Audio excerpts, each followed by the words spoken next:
Section में हम obviously जिस चीज को देख रहे होंगे वो है कि पाकिस्तान की पॉलिटिकल हिस्ट्री, पाकिस्तान की कॉन्स्टिट्यूशनल हिस्ट्री सिंस 1947। अब इसमें आपने किन चीजों को मद्देनजर रखना है पढ़ते हुए, क्या देखेंगे कि आपके one paper point of view से, आपके इंटरव्यू के पॉइंट ऑफ व्यू से, जनरल नॉलेज के हिसाब के लिए आपको क्या कुछ पता होना चाहिए। और it's not all about general knowledge, even जो लोग भी सब्जेक्टिव कॉम्पिटिटिव एग्जाम में बैठने जा रहे हैं उनके पास भी अगर ये डाटा होगा, अगर ये लिंक होगा हिस्ट्री का, ये एपिसोड्स होंगी, तो that would also give them little benefit to develop their argument. तो जी, सबसे पहले तो आप देखोगे कि पाकिस्तान का जो पॉलिटिकल कल्चर है, पाकिस्तान का जो पॉलिटिकल सिस्टम है, ये इवॉल्व कैसे हुआ। ठीक है, तो उसमें क्या, पाकिस्तान की लेजिस्लेटिव असेंबली, पाकिस्तान की कॉन्स्टिट्यूशनल असेंबलीज जो है वो कैसे इवॉल्व हुई, कैसे मार्शल लॉज आए, कैसे इमरजेंसीज लगी, कैसे पॉलिटिकल गवर्नमेंट्स आई गिराई, उन पॉलिटिकल गवर्नमेंट ने कौन कौन सी लेजिस्लेशन दी, कौन कौन सी लेजिस्लेशन कैसे किन किन चैलेंजेस से गुजरी, कौन से कॉन्स्टिट्यूशन मेकिंग हुई, उस कॉन्स्टिट्यूशन में कितनी अमेंडमेंट्स हुई, उन अमेंडमेंट्स में पॉलिटिकल जो सिनेरियोज हैं उनके अंदर पाकिस्तान के अंदर होने वाले इंपॉर्टेंट वाकयात कौन से हैं जिनका ताल्लुक पाकिस्तान की पॉलिटिक्स से है, जिनका पाकिस्तान के इंटरनल अफेयर से ताल्लुक है। फिर आप आते हैं पाकिस्तान के फॉरेन अफेयर्स को देखेंगे आप, जो दूसरे हिस्से में कल वाले लेक्चर में देखेंगे। उसमें पाकिस्तान की वॉर्स, पाकिस्तान के एग्रीमेंट, पाकिस्तान का रीजनल लेवल पे पाकिस्तान ने क्या कुछ किया, इंटरनेशनल लेवल पर और इंटरनेशनल ऑर्गेनाइजेशंस के साथ पाकिस्तान का कंडक्ट कैसे रहा, फिर पाकिस्तान का एटॉमिक प्रोग्राम, फिर पाकिस्तान और उसके रीजनल और इंटरनेशनल कॉन्फ्लिक्ट्स के ऊपर जिनका पाकिस्तान डायरेक्टली पार्ट है या इनडायरेक्टली पार्ट है, या Pakistan as a responsible state उनके ऊपर किस तरह से जो है वो चला है। तो चलते हैं, आज हम स्टार्ट करते हैं आज पाकिस्तान की पॉलिटिकल एंड कॉन्स्टिट्यूशनल हिस्ट्री। तो इलेक्शंस भी इसमें आए, इलेक्शंस भी कैसे कैसे इलेक्टोरल प्रोसेस इवॉल्व हुआ वो भी हम देखें। तो सबसे पहले चलते हैं जी पाकिस्तान की फर्स्ट कॉन्स्टिट्यूएंट असेंबली। अब ये पाकिस्तान की फर्स्ट कॉन्स्टिट्यूएंट असेंबली कौन सी थी? 1947 में पाकिस्तान बना, तो इलेक्शंस के जरिए तो नहीं आई ना, हमने वो तो नहीं कि 1947 को हमने जब पाकिस्तान बना तो फिर हमने इलेक्शंस करवा ली, ऐसा तो हुआ नहीं। तो फिर कैसे हुआ है, ये असेंबली कैसे आई थी? तो आपको याद है कि सेंट्रल सतह पर 1947 में और 46 में प्रोविंशियल और सेंट्रल सतह पर हुए थे इलेक्शंस। उनमें जो लोग जीते थे, उन लोगों में से जिन लोगों का ताल्लुक उन इलाकों से था जो अब पाकिस्तान बन चुके हैं, उन लोगों पर मुश्तमिल जो है एक लेजिस्लेटिव असेंबली बन गई। ठीक है, पाकिस्तान की फर्स्ट कॉन्स्टिट्यूएंट असेंबली डिक्लेयर कर। इसमें टोटल मेंबर्स जो थे वो 69 थे, और बाद के अंदर जो थे वो 10 मेंबर्स बाद में पाकिस्तान ने ऐड किए। तो पहली जो पाकिस्तान की कॉन्स्टिट्यूएंट असेंबली है उसके मेंबर्स की तादाद हो गई 79। अब एक सवाल होता है कि जी इसमें सबसे ज्यादा कौन सी पार्टी के रुकन थे? All India Muslim league. ठीक है, इसमें दो खवातीन भी थी, इन 79 में दो खवातीन मेंबर्स। अब आपके लिए क्वेश्चन है जो आप सर्च करोगे, इसमें मिनॉरिटी मेंबर्स कितने थे?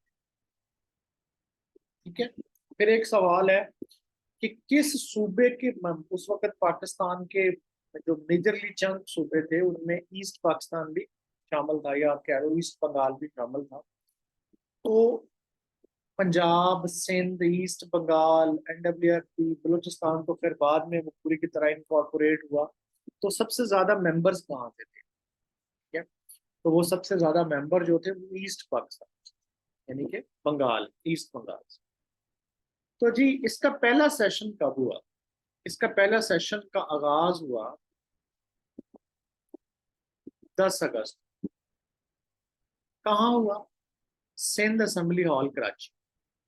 अब 14 अगस्त को पाकिस्तान आजाद होता है, तो लेकिन इसका तैयारियों के लिए कि कैसे हमने अपनी गवर्नमेंट संभालनी है, कैसे अफेयर चलाने हैं, तो वो 10 अगस्त को हमें एक ब्लू प्रिंट मिलता है कि पाकिस्तान कैसा होगा, इजलास उसका चल पड़ा, जिसमें 11 अगस्त को जो है वो जिन्ना ने बड़ा एक इम्पोर्टेंट स्पीच भी की, जिसमें उन्होंने मिनॉरिटीज की रिलीजियस जो फ्रीडम है उसकी बात की।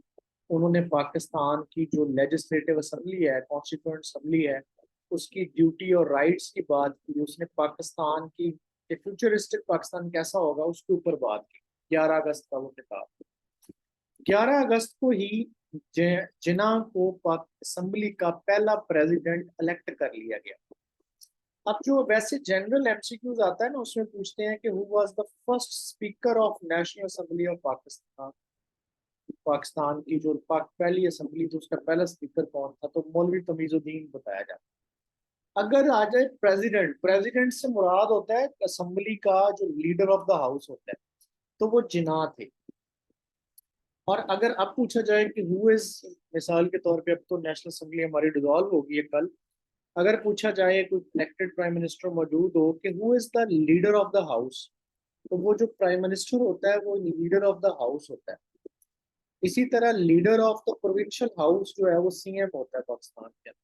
एक लीडर ऑफ अपोजिशन होता है, जो अपोजिशन जो पार्टी या गवर्नमेंट में नहीं होती उनका जो लीडर होता है वो अपोजिशन लीडर होता है। अच्छा, 12 अगस्त को जिन्ना को ऑफिशियली टाइटल दे दिया गया था जिन्ना को कायदे आजम का स्टेट ऑफ पाकिस्तान में।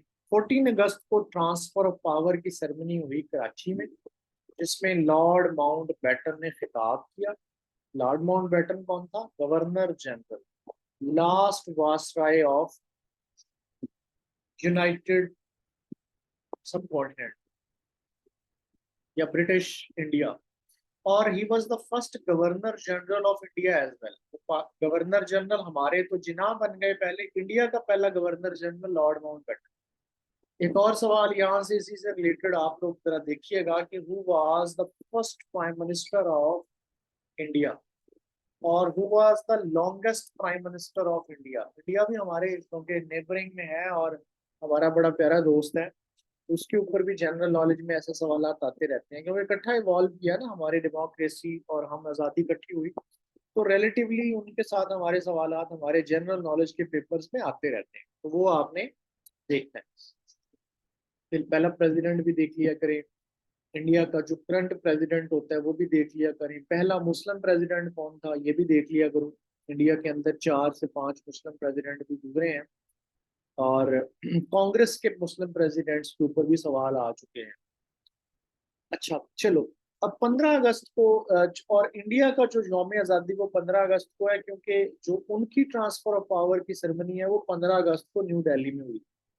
वहां पे फिर Lord Mountbatten British Empire से इंडिया की गवर्नमेंट को अख्तियारात मुंतकिल हुए। 14 अगस्त को जिन्ना साहब पहले पाकिस्तान के गवर्नर जनरल जो थे वो उन्होंने हलफ उठाया। जस्टिस अब्दुल रशीद जो उस वक्त के जो पाकिस्तानी हिस्से थे उसमें सबसे सीनियर मुस्लिम जज थे, और he was serving at Lahore high court. Later on he was appointed as chief justice of Pakistan. तो जो पहला चीफ जस्टिस ऑफ पाकिस्तान है वो अब्दुल रशीद है। उन्होंने जिन्ना साहब से वोट लिया।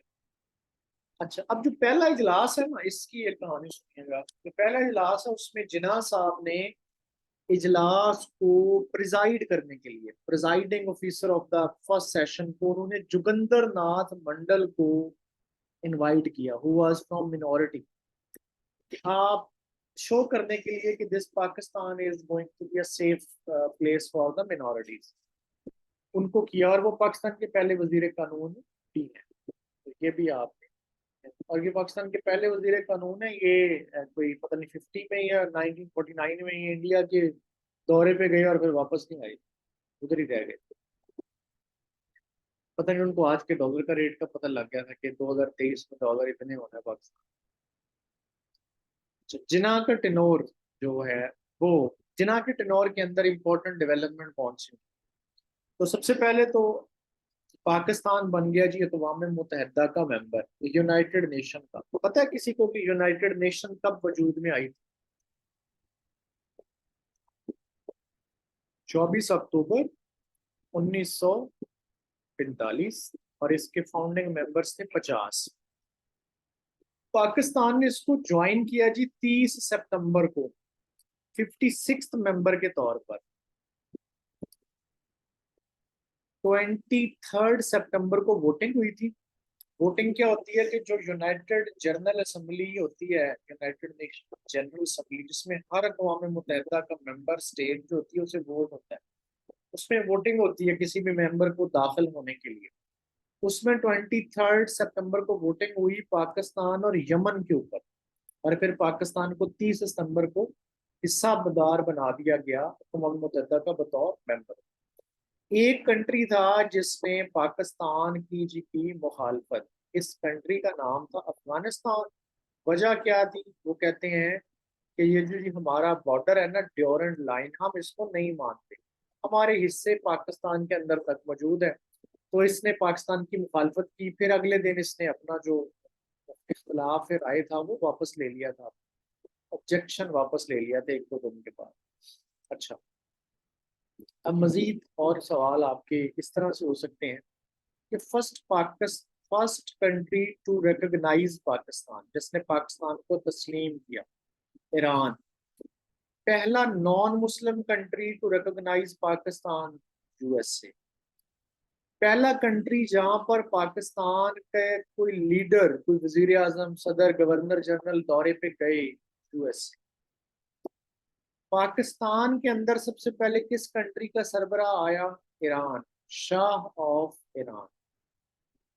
वो पहला मुल्क जहां पर पाकिस्तान का झंडा लहराया गया, फ्रांस। वो कंट्री जहां पर जिसने सबसे पहले पाकिस्तान के अंदर सफारत खाना खोला, डिप्लोमेटिक एम्बेसी खोली, ईरान। पाकिस्तान ने अपना सबसे पहला सफारत खाना कहाँ पे खोला? ईरान। ठीक है, अब ये जनरल नॉलेज के कुछ सवाल आपने साथ में लिख लें। तो जी पाकिस्तान, इंडिया ने कश्मीर, अब कश्मीर जो थी 562, कुछ जगहों पे 565 लिखा हुआ है, लेकिन मैं बोलता हूँ 562। ये प्रिंसली स्टेट्स जिनके ऊपर बरतानिया का डायरेक्ट कंट्रोल नहीं था, बल्कि बादशाहों के जरिए, जो लोकल बादशाह थे उनके जरिए इंडिया इनको कंट्रोल करता था। तो प्रिंसली स्टेट्स थी 562। इनमें रकबे के लिहाज से सबसे बड़ी स्टेट कश्मीर थी, और आबादी के लिहाज से सबसे बड़ी स्टेट थी हैदराबाद दक्कन। अब कश्मीर के अंदर जो राजा था ना, उसने स्टैंड स्टिल एग्रीमेंट साइन कर लिया इंडिया और पाकिस्तान दोनों के लिए कि मैं ना दोनों के साथ अभी ज्वाइन नहीं कर रहा, मैं सोचने के लिए वक्त मांग रहा हूँ। तो जब तक मैं डिसाइड नहीं करता, मेरा इन दोनों कंट्रीज के साथ रिलेशन उसी तरह से जारी रहेगा जैसा मेरे अंग्रेज सरकार के दौर में था, कि मैं I am not part of any of the state. जबकि जो तकसीम का प्लान था, 3 जून प्लान, जिसे हमने लास्ट पढ़ा, माउंट बैटन प्लान भी कहते हैं, उसमें क्या लिखा था? उसमें लिखा था कि ये जो प्रिंसली स्टेट्स हैं, ये या तो पाकिस्तान के साथ शामिल हो जाएं या इंडिया के साथ शामिल हो जाएं। फैसला करते वक्त जियोग्राफिकल अलाइनमेंट का ख्याल रखें कि आप का जोड़ किस कंट्री के साथ है, पाकिस्तान के साथ फिजिकल हदूद मिलती हैं आपकी या इंडिया के साथ, और लोगों की राय, अक्सरियत की राय, अक्सरियत का मजहब। तो कश्मीर के अंदर पहले से ही ना हुर्रियत, एक तहरीक चल रही, कश्मीर के अंदर पहले से ही ना एक तहरीक चल रही थी कि हमें जो है वो ये जो इलीगल तरीके से अंग्रेज ने हमें इस हिंदू राजा को बेचा है, हमें हमारा वतन वापस किया जाए। तो ये जो है वो जुलाई थी कुछ, शायद 14 जुलाई है, शायद 24 जुलाई है, इसको कंफर्म करना। 1946,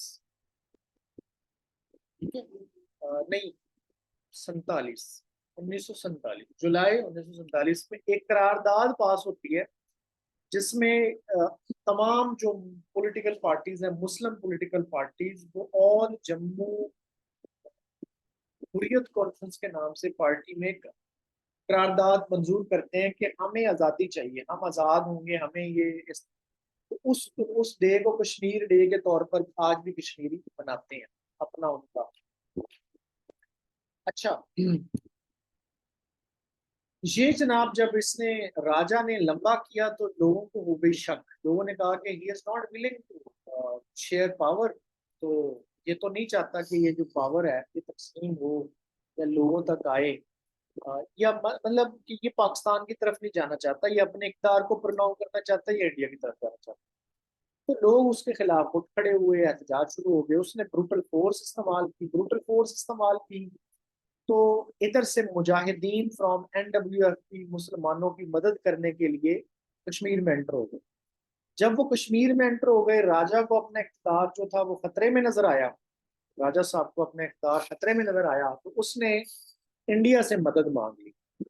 इंडिया कहता है कि जी, इंडिया का ऑफिशियल स्टांस ये है कि राजा ने जनाब 26 अक्टूबर को हमें लेटर लिखा कि जी मैं अपनी स्टेट आपके साथ असीड करना चाहता हूँ, असेशन करना चाहता हूँ, आपके साथ ज्वाइन होना चाहता हूँ, according to act of India 1947, June 3 June plan के तहत। इंडिया ने जी 27 अक्टूबर को उसकी बात मानते हुए अपनी फौजें जो हैं वो कश्मीर में उतार।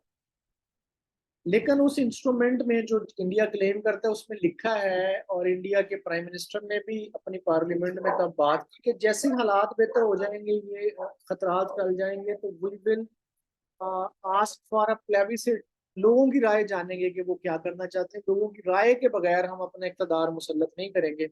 लेकिन बाद में फिर इंडिया उससे मुकर गया। तो इंडिया ने इंटरवेन किया। उधर से जिन्ना साहब ने जनरल को कहा, उस वक्त जो फौज का जनरल था ना, रूल में था कि he was not under the command of governor general Pakistan, बल्कि वो जो एक दोनों ममालिक की फोर्सेस थी उसका एक मुश्तरका जनरल था, उसके कंट्रोल में था। उसने मना कर दिया कि मैं तो नहीं जी दाखिल होता। खैर, पाकिस्तान ने फिर 1948 में ना कश्मीर फौजें उतार दी कश्मीर। 1948 में हमारी जंग शुरू हो गई इंडिया के साथ। इंडिया फिर जनाब इस मसले को लेके चला गया यूएनओ। यूएनओ ने 1 जनवरी 1949 को एक करारदाद मंजूर की और जंग बंदी करा दी पाकिस्तान और इंडिया के दरमियान। अब वो जंग बंदी के नतीजे में जो मुसलमानों ने, एक मुजाहिदीन ने एक पट्टी आज़ाद करवा ली। कहा गया कि इस लाइन से इधर पाकिस्तान, इस लाइन से इधर इंडिया आर्जी तौर पे कंट्रोल करेगा जब तक अक़वाम मुत्तहिदा यहाँ पर प्लेबिसिट नहीं करवा देता। तो इसको उन्होंने नाम दिया सीज फायर लाइन का, जिसको फिर बाद में 1972 में पाकिस्तान और इंडिया ने शिमला मुआहदा किया, उसके तहत इसका नाम LOC रख दिया। अब ये सारा जिन्ना साहब के दौर में हो रहा है ऑब्वियसली। ये जो जंग बंदी है ये तो जिन्ना साहब के बाद हुई। उर्दू पाकिस्तान की नेशनल लैंग्वेज करार दे दी गई। जिन्ना साहब ने खुद ढाका में खिताब करते हुए ये बताया। इंडिया ने पाकिस्तान का पहली दफा जो पानी रोका, पाकिस्तान के वाटर्स को ब्लॉक किया, वो 1 अप्रैल 1948 में जिन्ना साहब के दौर में। जिन्ना साहब ने 1 जुलाई 1948 को स्टेट बैंक ऑफ पाकिस्तान का इफ्तिताह किया। उसमें पाकिस्तान को जो हिस्सा मिलना था इंडिया से वो था 750 मिलियन रुपीज, जो कि पूरी तरह अदा नहीं किया गया। पाकिस्तान ने अपनी पहली स्टैंप जारी की, पोस्टल स्टैंप। जिन्ना साहब की तबीयत खराब हुई और वो जनाब अपनी जिंदगी के आखिरी 70 दिन जो हैं वो उन्होंने गुजारे जियारत रेजिडेंसी में, जो कि बलूचिस्तान का एक तफरीही मुकाम है। आप जो हैं वो कब फौत हो गए? 11 सितंबर 1948 को फौत हो गए। और दूसरा पाकिस्तान के पास जो गवर्नर जनरल है वो ख्वाजा नाजमुद्दीन को बना दिया गया। ख्वाजा नाजमुद्दीन उस वक्त CM बंगाल के तौर पे अपनी खिदमत सर अंजाम दे रहे। अभी एक सवाल और भी है कि who was the first chief scout of Pakistan, chief boy scout of Pakistan? तो वो जिन्ना साहब।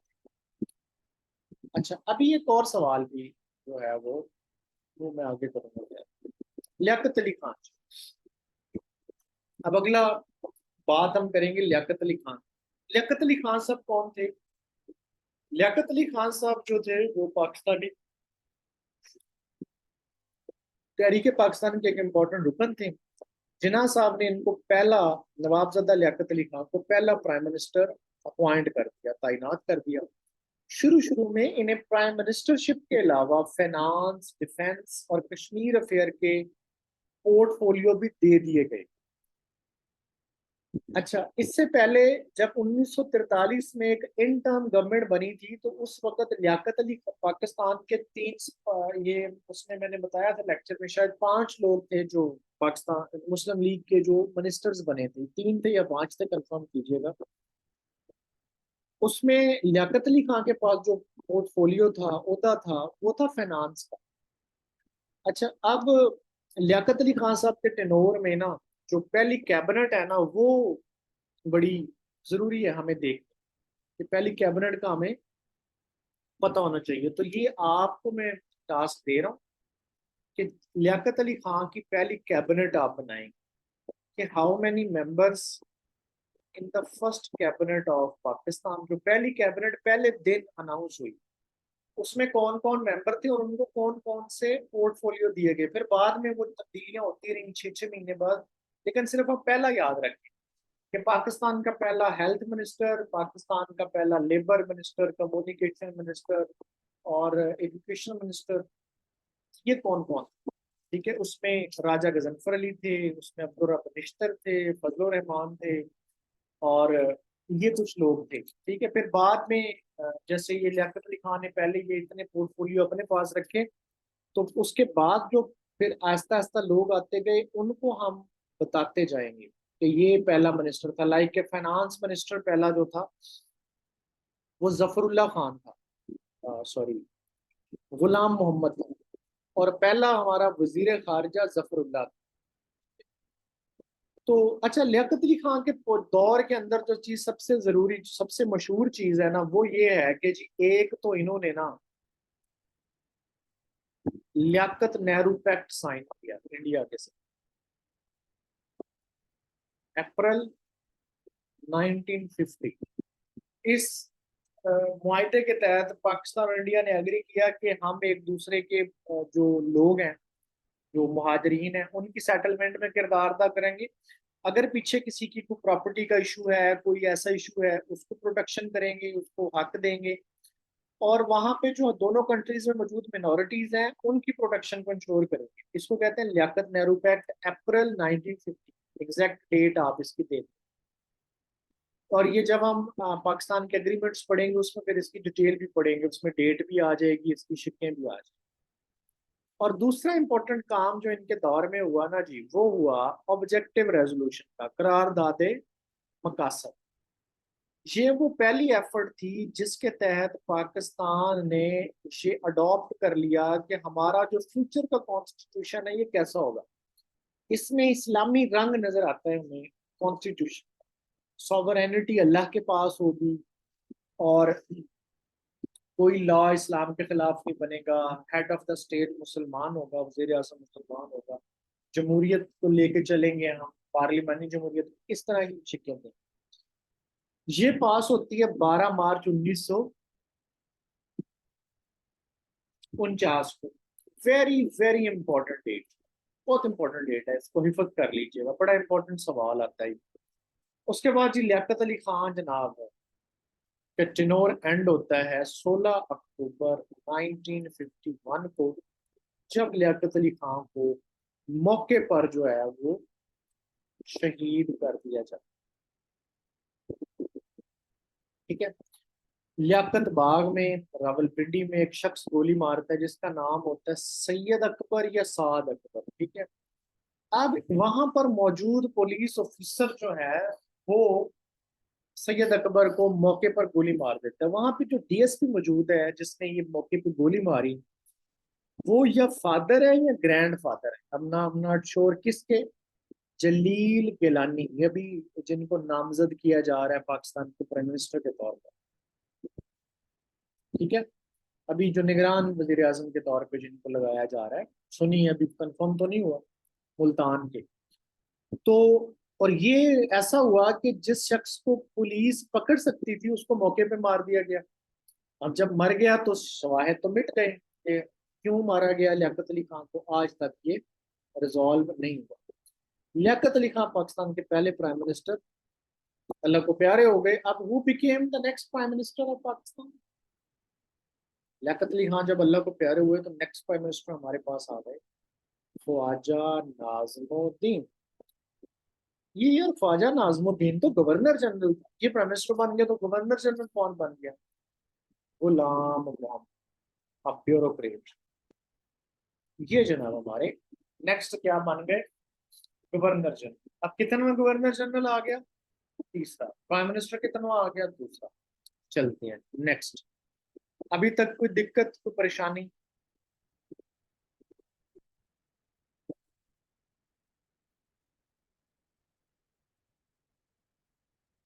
सैयद अकबर या साद अकबर?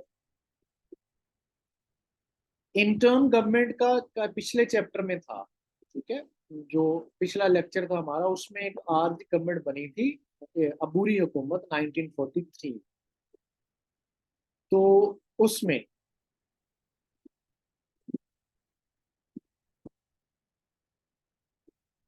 हाँ 1943 1946, हाँ सॉरी 1946, 1945 46 कैबिनेट मिशन के बाद। अच्छा अब ना जनाब क्या होता है कि लाहौर के अंदर ना, इस दौर में ना, जब पाकिस्तान बना बना तो शुरू शुरू में एंटी अहमदिया रियोट्स बहुत ज्यादा हो गए। अहमदिया कम्युनिटी जो थी वो पाकिस्तान में शुरू शुरू में बड़ा इन्फ्लुएंस था। आप देखो कि ये जो पाकिस्तान का पहला फॉरेन मिनिस्टर था वो जफरुल्लाह खान, ही वॉज कादियानी। और इन्होंने जिना की नमाज जनाजा भी नहीं पढ़ी थी कुछ लोगों ने, क्योंकि इनका बिलीव है, ये जो कादियान से ताल्लुक रखते हैं, कि दे ओनली ऑफर द नमाज जनाजा ऑफ देयर फेलोज, अदरवाइज नहीं पढ़ते। तो बड़ा एक मशहूर एपिसोड है इसके ऊपर। कुछ एक और भी थे शायद, फिरोज नून शायद, अल्लाह माफ करे कमी बेशी, लेकिन ये इस दौर में था कुछ कि इनमें से काफी लोग जो थे वो थे इस दौर। तो एंटी अहमदिया रिवॉर्ड शुरू हो गए लाहौर के अंदर ना। वहाँ के जो सेक्टर कमांडर था लाहौर का, हमारा साहब बहादुर, उसने मार्शल लगा दिया। मार्शल लगाया, इमरजेंसी नाफज कर दी लाहौर सिटी में। ख्वाजा नाजमुद्दीन कॉन्स्टिट्यूशनलिस्ट था, इसकी एक स्ट्रगल है पॉलिटिक्स में, डेमोक्रेसी में, नाराज हो गया। उसने क्या किया जी, उसने इन्होंने ना कट लगा दी डिफेंस बजट पे, मतलब सिविल मिलिट्री इख्तलाफात बढ़ गए। अब गवर्नर जनरल जो था ही वास्तव, वो बंदा था, मतलब ब्यूरोक्रेसी उस वक्त मिलिट्री और सिविल ब्यूरोक्रेसी का जो था कट था, ये एस्टेब्लिशमेंट कहलाते। तो उसने उनको बुलाया गवर्नर जनरल का, जी हाँ जी इस्तीफा दो। गवर्नर जनरल ने कहा कि नहीं मैं तो इस्तीफा दूंगा। उसने जनाब उसको डिसमिस किया, ख्वाजा नाजमुद्दीन को, under article 10 of Indian act 1935 remove कर दिया गवर्नर जनरल ने प्राइम मिनिस्टर को। अब आप कहेंगे सर 1935 के एक्ट के तहत क्यों? क्योंकि पाकिस्तान का तो आइन नहीं था, पाकिस्तान का पहला अबूरी आइन तो वही था ना, पाकिस्तान का तो आइन अभी बना ही नहीं है। उस आइन के तहत निकाल सकता था गवर्नर जनरल प्राइम मिनिस्टर को, आने देना यार तो वो निकाल सकता था। अच्छा, वो निकल गया जी गवर्नर जनरल। अब उसने प्राइम मिनिस्टर को निकाल दिया गया, तो प्राइम मिनिस्टर, नया प्राइम मिनिस्टर अपॉइंट कर दिया गया मोहम्मद अली बोगरा को। ठीक है, तो हमारे पास प्राइम मिनिस्टर भी तीसरा आ गया और गवर्नर जनरल भी तीसरा आ गया। अब डेट याद रखना, इस डेट को गवर्नर जनरल को निकाला गया। ठीक है, पहले गवर्नर, दूसरे पाकिस्तान के गवर्नर जनरल, तब प्राइम मिनिस्टर को, सॉरी, कब हटाया गया। चलो जी, बोगरा साहब आ गए। बोगरा साहब ने आइन बनाने का काम तेजी से कर दिया शुरू। ठीक है, और Bogra he was very serious efforts उसने की। और इसने कहा कि यार बात यह है कि कॉन्स्टिट्यूशन हमारा क्यों नहीं बन। एक तरफ है ईस्ट पाकिस्तान या ईस्ट बंगाल और एक तरफ है वेस्ट बंगाल, इसका रकबा बहुत ज्यादा है, और इसकी आबादी इस पूरे चारों सूबों से ज्यादा है। मसला ये है कि इख्तलाफ आ रहा है, कौमी जबान कौन सी होगी, उस हिस्से में कितनी सीटें होंगी, इस हिस्से में कितनी सीटें होंगी, क्या होगा। पावर शेयरिंग का इशू है। तो उसने कहा कि मैं एक ऐसा फार्मूला डिवाइस करता हूँ जिसपे दोनों खुश हैं। तो इसने अनाउंस किया कि जी मैंने वो फार्मूला डिवाइस कर लिया है, उसको कहते हैं बोगरा फार्मूला। और इसने कहा कि ये फार्मूले के तहत हम कॉन्स्टिट्यूशन बनाएंगे, दोनों तरफ से पास हो जाएगा, दोनों तरफ को मंजूर है, और ये हमारा पहला कॉन्स्टिट्यूशन बन जाएगा। इसकी डेट याद रखो कि ये जो है पेश हुआ, इस डेट को ये पास हुआ गोगरा फार्मूला। इसके तहत उसने कहा कि जी दो हाउस होंगे बाय कैमरल, दो हाउस की लेजिस्लेचर होती है बाय कैमरल। जैसे कि इस वक्त हमारे पास है नेशनल असेंबली और सेनेट बाय कैमरल है। इसने कहा जी एक होगा हाउस ऑफ यूनिट जिसमें होंगी 50 सीटें, चार सूबे पाकिस्तान के इस तरफ वाले और एक सूबा ईस्ट पाकिस्तान, 10-10 हर जगह से लेंगे, 50 लोग बन जाएंगे। तो ये हो जाएगा हमारा हाउस ऑफ यूनिट। नीचे होगा हाउस ऑफ पीपल, ठीक है, उसमें होंगी 300 सीटें, 150 उधर से होंगे, 150 उधर से होंगे। और कोई भी ऐसा फैसला जिसका ताल्लुक किसी एक सूबे के साथ है, मिसाल के तौर पे दोनों के साथ वो इम्पेक्ट कर रहा है, कोई भी ऐसा डिसीजन, तो हम तब तक नहीं लेंगे जब तक उस हिस्से की, एक खास हिस्से की, चाहे वो ईस्ट है चाहे वो वेस्ट पाकिस्तान है, उसका 1/3 या तक कम से कम 33% लोग उसके हक में वोट ना दें। अगर 33% से या 30% से कम लोगों ने दिया तो फिर वो पास नहीं होगा, चाहे इधर वाले सारे मेंबर ही उसके हक में वोट दे दें और चाहे उनको अक्सरियत भी हासिल हो। ये वो फार्मूला था। ये आपको याद करना बनता तो नहीं है, लेकिन इंटरव्यू के लिए अगर कभी याद करो तो ठीक है। इसकी सीटें मैंने निकाल दी है कि हाउस ऑफ यूनिट में कितने कितने लोग होंगे, हाउस ऑफ पीपल्स में कितने कितने लोग होंगे। ये खैरपुर और सिंध उस वक्त आजाद रियासतों के तौर पर मौजूद थी पाकिस्तान के हिस्से।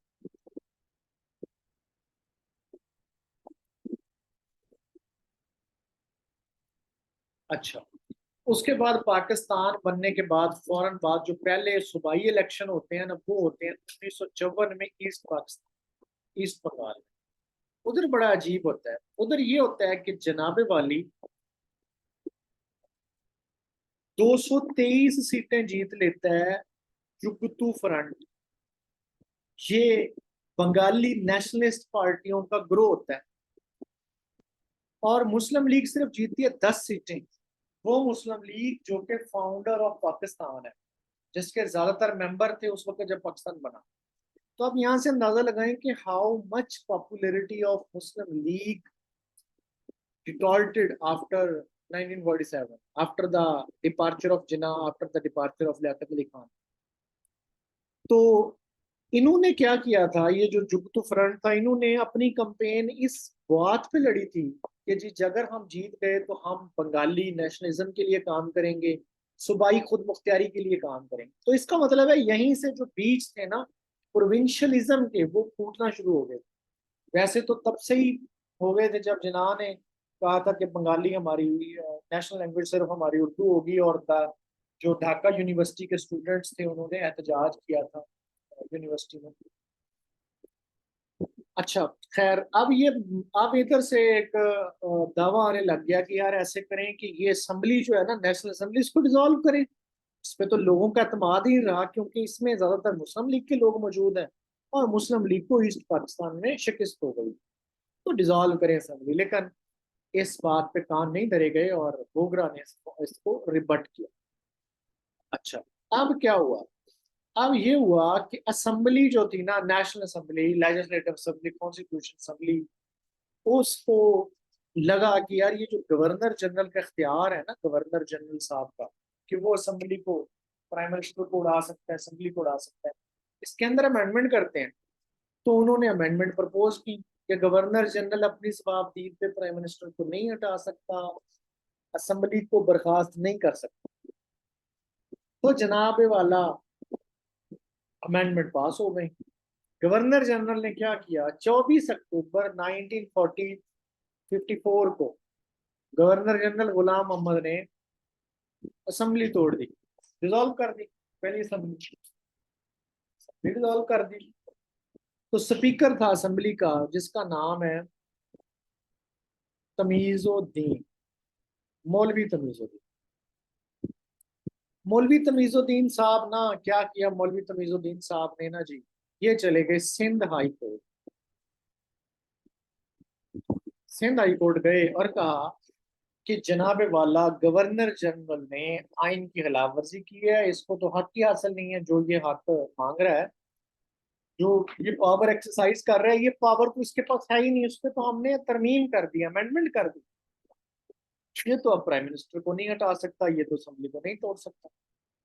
सिंध हाई कोर्ट ने कहा कि भाई तमीजुद्दीन साहब, मौलाना साहब, गाल ते ठीक, तुसा ठीक आदे पे वे किवें, क्या हाल है भाई मुल्तानियों, तुसा आदे पे वे मौलवी साहब, तुसा ठीक आदे पे वे, पर जने गाल ये सही असा डिक्लेयर करेने हैं कि जो है ना असेंबली नल एंड वाइड, ये जो डिसीजन है ना इसका काला दम, इस फैसले ਨੂੰ ਸਿੰਧ ਹਾਈ ਕੋਰਟ ਨੇ ਕਾਲਾਦਮ ਕਰਾਰ ਦੇ ਦਿੱਤਾ।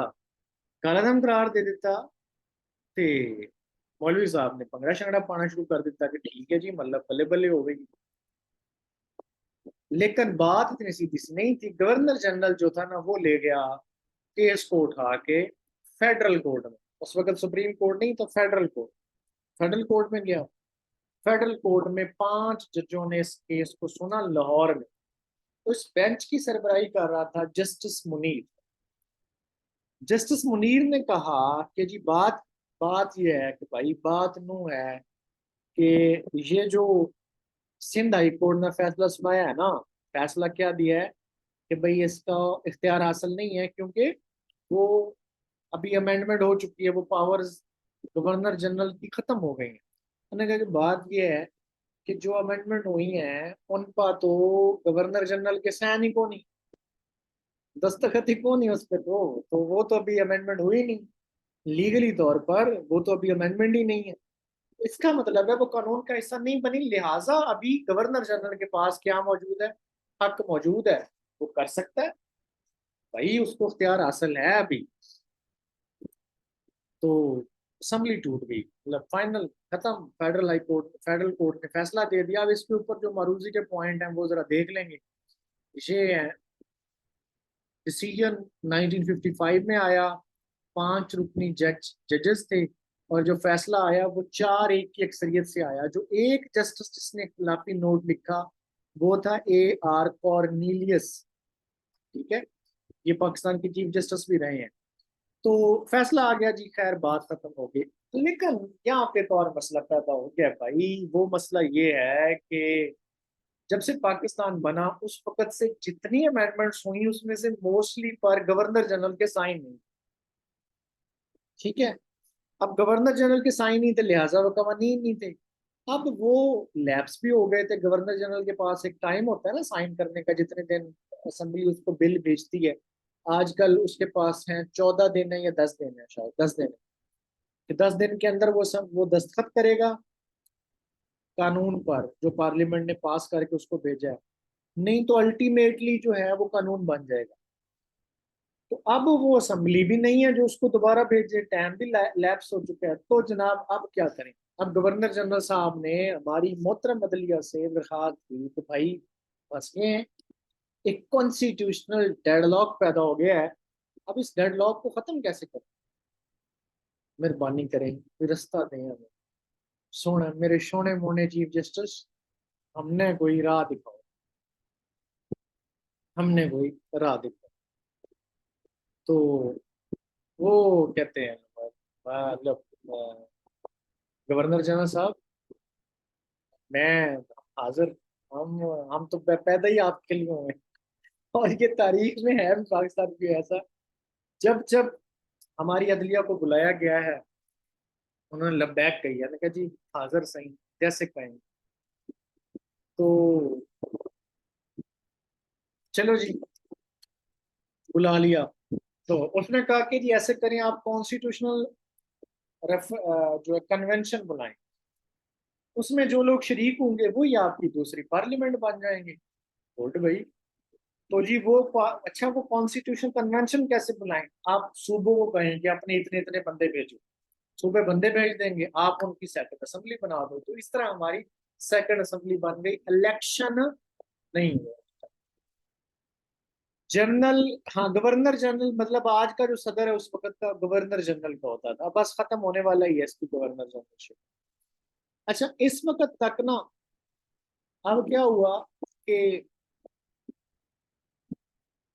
हाँ, इस वक्त तक ना जनाब क्या हुआ कि दूसरा बुला ली, असेंबली बुला ली। और इससे पहले जो असेंबली आ गई, फॉर्म हो गई। असेंबली में दूसरी पाकिस्तान की जो कॉन्स्टिट्यूंट असेंबली थी उसमें थे 80 रुकन टोटल थे, और ये कॉन्स्टिट्यूशनल उसके जरिए आई थी, रेफरेंडम कन्वेंशन के जरिए सूबों ने अपने मेंबर भेजे थे, इलेक्शन कोई नहीं हुई। इसने आके ना जी सबसे पहले क्या किया कि इन्होंने प्राइम मिनिस्टर चौधरी मोहम्मद अली को बना दिया। बोगरा फारग, मोहम्मद अली चौधरी, मोहम्मद अली प्राइम मिनिस्टर बन गए। और चौधरी मोहम्मद अली प्राइम मिनिस्टर बने के उधर गवर्नर जनरल भी तब्दील हो गया। गवर्नर जनरल हमारे पास चौथा आ गया, major general retired Sikandar Mirza. और ये जो अभी तक पाकिस्तान की पॉलिटिक्स में मिलिट्री की इंटरफेरेंस कही जाती है, उसका जो रूहानी साले सवाब है ना, वो मेजर जनरल सिकंदर मिर्जा को मिला। He was the first person who actually started this influence, इसको आजकल हम एस्टेब्लिशमेंट कहते हैं। तो इसका जो क्रिएशन है ना कहीं आर्किटेक्ट है ना, वो ये सिकंदर मिर्जा, मोहल्लती साजिशों का माहिर। तो ये जनाब गवर्नर जनरल बन गया। दूसरी असेंबली आ गई। दूसरी असेंबली के पास ऑलमोस्ट कॉन्स्टिट्यूशन तैयार पड़ा था, तो इन्होंने क्या किया जी, कॉन्स्टिट्यूशन को पास कर, नया कॉन्स्टिट्यूशन बना दिया। अब जो पहला पाकिस्तान का कॉन्स्टिट्यूशन बना, उससे पहले काम हुआ। वो काम ये हुआ कि वन यूनिट बना दिया गया। वन यूनिट मीन्स कि पाकिस्तान जो हमारा अब मौजूदा पाकिस्तान है, उसके जितने भी सूबे, जितनी भी टेरिटरीज, जितनी भी स्टेट्स थी, बहावलपुर अलहदा रियासत थी, खैरपुर थी, ये सारी की सारी उन्होंने मिला के एक जगह रखी। उसको बना दिया वेस्ट पाकिस्तान, और उधर से बना दिया ईस्ट पाकिस्तान सारा, के पाकिस्तान के दो सूबे हैं। इसको कहते हैं वन यूनिट स्कीम। और वन यूनिट स्कीम की डेट याद रखिएगा, 14 अक्टूबर 1955। और जब ये बनी उस वक्त गवर्नर जनरल अभी गुलाम मोहम्मद ही था, और प्राइम मिनिस्टर चौधरी मोहम्मद अली था। अब ये सवालात भी पीपीएससी में पूछे जाते हैं कि अच्छा जी, वन यूनिट बन गया, तो वन यूनिट बनने के बाद जो वेस्ट पाकिस्तान का नया सूबा बना, पांच चार सूबों और कुछ रियासतों पर मबनी, उसका गवर्नर कौन था? मुश्ताक गुरमानी। उसका सीएम कौन था? डॉक्टर खान साहब। ईस्ट पाकिस्तान में कौन कौन थे? ये लोग। ये आपने याद रखना। अब जब वेस्ट पाकिस्तान बन गया, कॉन्स्टिट्यूशन मेकिंग आसान हो गई, दो सूबे बन गए, पावर का भी मसला नहीं है अब तो, हमारा आइन जो था वो बन गया।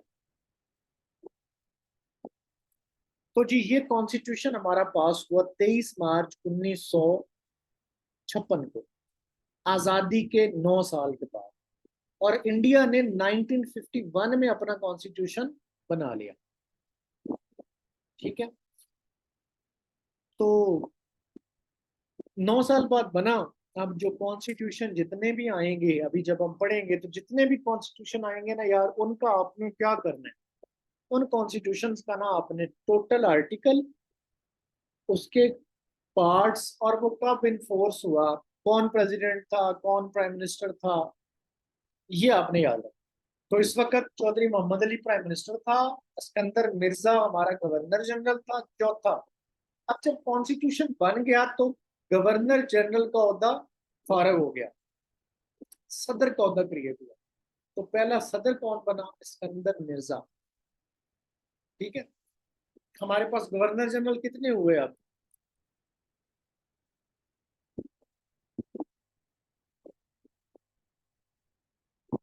चार। आखिरी कौन था? सिकंदर मिर्जा। और पहला प्रेसिडेंट भी हमारा सिकंदर मिर्जा साहब बन गए। तो भाई ये जो कॉन्स्टिट्यूशन था, इसमें यूनिकैमरल पार्लियामेंट, बाय कैमरल नहीं थी, यूनिकैमरल। कितने मेंबर थे जी? 300, आधे उधर से आधे इधर से। तो जनाब 234 आर्टिकल थे। इस आइन के तहत पाकिस्तान का नाम रखा गया इस्लामिक रिपब्लिक ऑफ पाकिस्तान। अब अगला टेनोर शुरू होता है जनाब, प्राइम मिनिस्टर आ रहे हैं, प्राइम मिनिस्टर जा रहे हैं। क्यों? क्योंकि सिकंदर मिर्जा साहब को कोई भा नहीं रहा, हमारे प्यारे को कोई अच्छा नहीं लगा। नहीं, ये भी सही नहीं है, ये भी सही नहीं, ये भी सही नहीं है। तो जी पहले चौधरी मोहम्मद अली को फारिग किया गया, हुसैन शहीद सोहरवर्दी को लाया गया, फिर आई चंडीगढ़, इस्माइल इब्राहिम चंडीगढ़, फिर फिरोज खानून को जब 7 अक्टूबर को हटाया गया, तो जनाब हमारे पास 7 अक्टूबर को लगा दिया गया पहला मार्शल लॉ। अब जो मार्शल लॉ लगाया ना, यानी कि कॉन्स्टिट्यूशन तोड़ दिया गया, तो ये बड़ी इंपॉर्टेंट डेट है। कब कॉन्स्टिट्यूशन मार्शल लॉ कब लगाया गया पाकिस्तान में? तो वो लगाया गया 7 अक्टूबर 1958। ये मार्शल लॉ दो लोगों ने मिलकर लगाया। अयूब खान उस वक्त पाकिस्तान की आर्मी के सरबराह थे, और उस वक्त का सदर सिकंदर मिर्जा, इन दोनों ने मिलकर लगाया। लेकिन ऐसा हुआ कि दोनों की बात नहीं बनी। पावर शेयरिंग का इनमें मसला हो गया। वो कहता है मैं चौधरी हूँ, वो कहता है मैं चौधरी हूँ। तो अयूब खान साहब ने कहा कि बस डार्लिंग, अब बहुत हो गया, अब तुसी होने में करो, सामान चुको ते निकल जाओ। इसको जनाब उसने एग्जाइल कर दिया, लंदन भेज दिया सिकंदर मिर्जा को 27 अक्टूबर को। और मार्शल एडमिनिस्ट्रेटर भी खुद, प्रेसिडेंट भी खुद के मार्शल मुल्क की बैकडोर अयूब खान साहब के महफूज हाथों में चली गई। ये वही अयूब खान साहब हैं जिनके फर्जंद अर्जुमंद जनाब एक पोते हैं शायद, ये क्या नाम है उसका, आजकल बड़ा जमहूरियत का पासबान हुआ है, वो आजकल जमहूरियत की निगरानी कर रहे हैं जनाब, वो हकीकी आज़ादी मांग रहे हैं मुल्क में। तो ये जनाब अयूब खान साहब क्या बन गए पहले? मार्शल लॉ हो गया जी। अच्छा, अब ये जो सिकंदर मिर्जा है, इसकी कब्र कहाँ है? सवाल है आपसे, ये भी आपने सोचना है कि where he has been buried. Pakistan का पहला प्रेसिडेंट है यार, इंपॉर्टेंट बंदा है, उसके बारे में पता होना चाहिए कि कहाँ पे है। अयूब खान साहब के दौर में ना जी, जो सबसे इम्पोर्टेंट बात है जो हमने सबने समझनी है, जेहन में रखनी है, कि पाकिस्तान के अंदर ना जी इकोनॉमिक डेवलपमेंट हुई। उसने पाकिस्तान को मॉडर्नाइज करने की कोशिश की, काफी हद तक कामयाब भी हुआ। और साथ में उसने पाकिस्तान की मिलिट्री को भी मॉडर्नाइज करने की कोशिश की, क्योंकि इसके दौर में हमें पाकिस्तान और अमेरिका के दरमियान जो फौजी ताउन है ना, वो बहुत ज्यादा पीक पे नजर आता है। और क्योंकि उस वक्त पाकिस्तान यूएसए और रशिया का कोल्ड वॉर चल रही थी, और यूएसए को ने रोकना था अफगान रशिया को किसी ऐसी जगह से कि वो इधर ईस्ट की तरफ जो है वो प्रोग्रेस ना कर सके।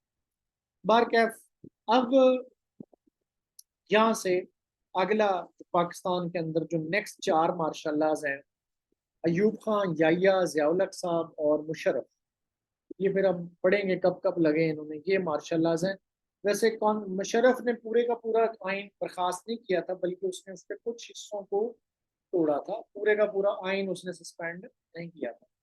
तो कुछ लोग कहते हैं कि ये मार्शल नहीं था, इट वाज ओनली सस्पेंशन। खैर, अयूब खान साहब के दौर में क्या कुछ हुआ, अब ये जो ट्रीटीज है ना, उसको हम जब फॉरेन अफेयर्स पाकिस्तान के पढ़ेंगे उसमें डिटेल में पढ़ेंगे। अभी हम ये देख लेते हैं कि पाकिस्तान ने इंडस वाटर ट्रीटी साइन किया 19 सितंबर 1960 में।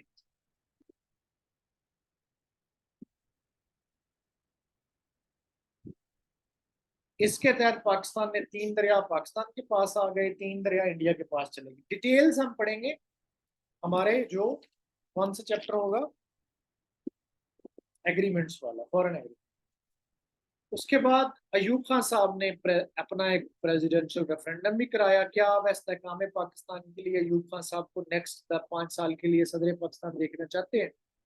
अगर उसमें राय आनी थी हाँ में, तो अयूब खान साहब ने उस रेफरेंडम में लिखा था कि अगर मैं जीत गया तो इसका मतलब है कि कौम मुझे हक देती है कि मैं कॉन्स्टिट्यूशन बनाऊं, और उस कॉन्स्टिट्यूशन के नतीजे में जो पहला 5 साल का सदर या वजीर आजम या लीडर के तौर पे जो टेनोर है ना, वो भी मेरा होगा।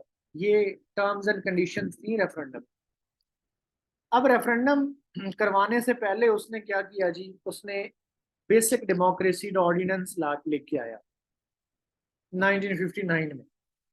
अब ये जो 1959 में बेसिक डेमोक्रेसी ऑर्डिनेंस लेके आया ना, इसमें 80,000 बेसिक डेमोक्रेट सेलेक्ट होने, काउंसलर कह लें आप, जैसे आप हमारे अभी काउंसलर होते हैं ऐसे ही, उनको बीडी मेंबर कहते थे। बाद में फिर उनकी तादाद 1,20,000 तक भी गई। इनका काम क्या था? वैसे लोकल गवर्नमेंट का काम होता है लोकल लेवल के मसाइल को हल कराना और डेवलपमेंट के काम करना। इसका एक और काम भी उसने दिया कि ये जो बेसिक डेमोक्रेट्स होंगे, ये सदर, डिस्ट्रिक्ट काउंसिल के मेंबरान, प्रोविंशियल असेंबली और नेशनल असेंबली के मेंबरान को भी इलेक्ट करेंगे। उनको वोट करेंगे। सदर डायरेक्ट वोट नहीं लेगा, एमएनए डायरेक्ट वोट नहीं लेगा, बल्कि इनसे लेगा और ये पब्लिक से लेंगे। तो जो रेफरेंडम हुआ वो भी इसी तरह हुआ, मैनेज हुआ, तो वो जीत गए। अयूब खान जब रेफरेंडम जीत गया, उसने कहा कि देखो जी, कौम कहती है कि मुझे कॉन्स्टिट्यूशन बनाना चाहिए, आइन बनाता हूँ मैं नया। तो अयूब खान ने 1962 का आइन बनाया, जिसकी डिटेल हम बाद में पढ़ेंगे। फिर 1969 में पाकिस्तान ने इंडिया के साथ आर्बिट्रेशन की, रन ऑफ कच्छ का अवार्ड। इसको हम एग्रीमेंट वाले चैप्टर में पढ़ेंगे कि क्या था रन ऑफ कच्छ का अवार्ड। ये एक इलाका था, दलदली इलाका, जिसके ऊपर पाकिस्तान और इंडिया की झड़पें होती रहती थी। पाकिस्तान और इंडिया ने 1965 में इसको इंटरनेशनल कोर्ट ऑफ जस्टिस में ले गए। इंटरनेशनल कोर्ट ऑफ जस्टिस ने 3 रुकनी पैनल बना दिया, जिस पैनल ने 1968 में डिसीजन दिया 10% हिस्सा पाकिस्तान को और 90% जो इसका हिस्सा है वो इंडिया को दे दिया। इसको कहते हैं रन ऑफ कच्छ आर्बिट्रेशन। फिर उसके बाद पाकिस्तान और इंडिया की होती है वॉर ऑफ 1965, 6 सितंबर से लेके 23 सितंबर तक। इस वॉर के जो जारी रही 17 डेज, उसके बाद जंग बंदी हुई अक़वाम मुत्तहिदा के जरिए। जंग बंदी के बाद 10 जनवरी 1966 को अयूब खान ने ताशकंद में इंडिया के साथ अमन मुआहदा साइन कर लिया। इस अमन मुआहदे के तहत ये तय पाया कि फोर्सेस जहां जहां पहले थी वहां वहां चली जाएंगी, जंग बंदी अमल में लाई जाएगी। तो उस वक्त पाकिस्तान के प्राइम प्रेसिडेंट तो अयूब खान थे, और इंडिया की तरफ से जो प्राइम मिनिस्टर थे उनका नाम था लाल बहादुर शास्त्री। लाल बहादुर शास्त्री। लाल बहादुर शास्त्री साहब 11 जनवरी को ताशकंद में ही ना लुढ़क गए। अब इस मौके पर अयूब खान, चूंकि चूंकि पहले ही उसकी पॉपुलैरिटी थोड़ी डाउन हो चुकी थी, इतना ज्यादा वो दार ले चुका था, तो यहाँ पर ना भुट्टो साहब, जो किसी दौर में जुल्फकार अली भुट्टो, जो कहते थे अयूब खान को डैडी कहा करते थे, और अयूब खान की कैबिनेट के बड़े इंपॉर्टेंट मेंबर थे, अयूब खान ही उनको पॉलिटिक्स में इंट्रोड्यूस करवाया। वो अयूब खान के खिलाफ उसने मुहिम शुरू कर दी कि देखें जी, इसने टेबल पे रख के जो है ना वो बेच दिया है। पाकिस्तान ने बहुत फतूहात हासिल की थी, बहुत इलाका कब्जे में ले लिया था इंडिया का, हमें गौर। मतलब एक सियासी जो था वो स्टंट उन्होंने खेला और वो खासा कामयाब रहा। यहाँ से जुल्फकार अली भुट्टो का अलहदा से दौर नजर आता है।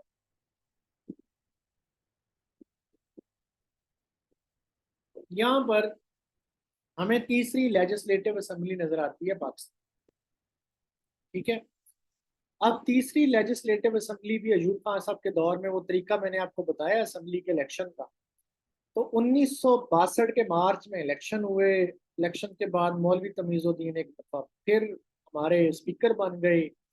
मैंने लीडर ऑफ अपोजिशन का नाम भी लिख दिया है। 157 मेंबर्स थे। इसका पहला इजलास 8 जून 1962 को हुआ, रावलपिंडी में। इन्होंने कॉन्स्टिट्यूशन जो बन चुका था उस वक्त तक, उसको पास किया और पाकिस्तान का दूसरा आइन नाफज हो गया 8 जून 1962।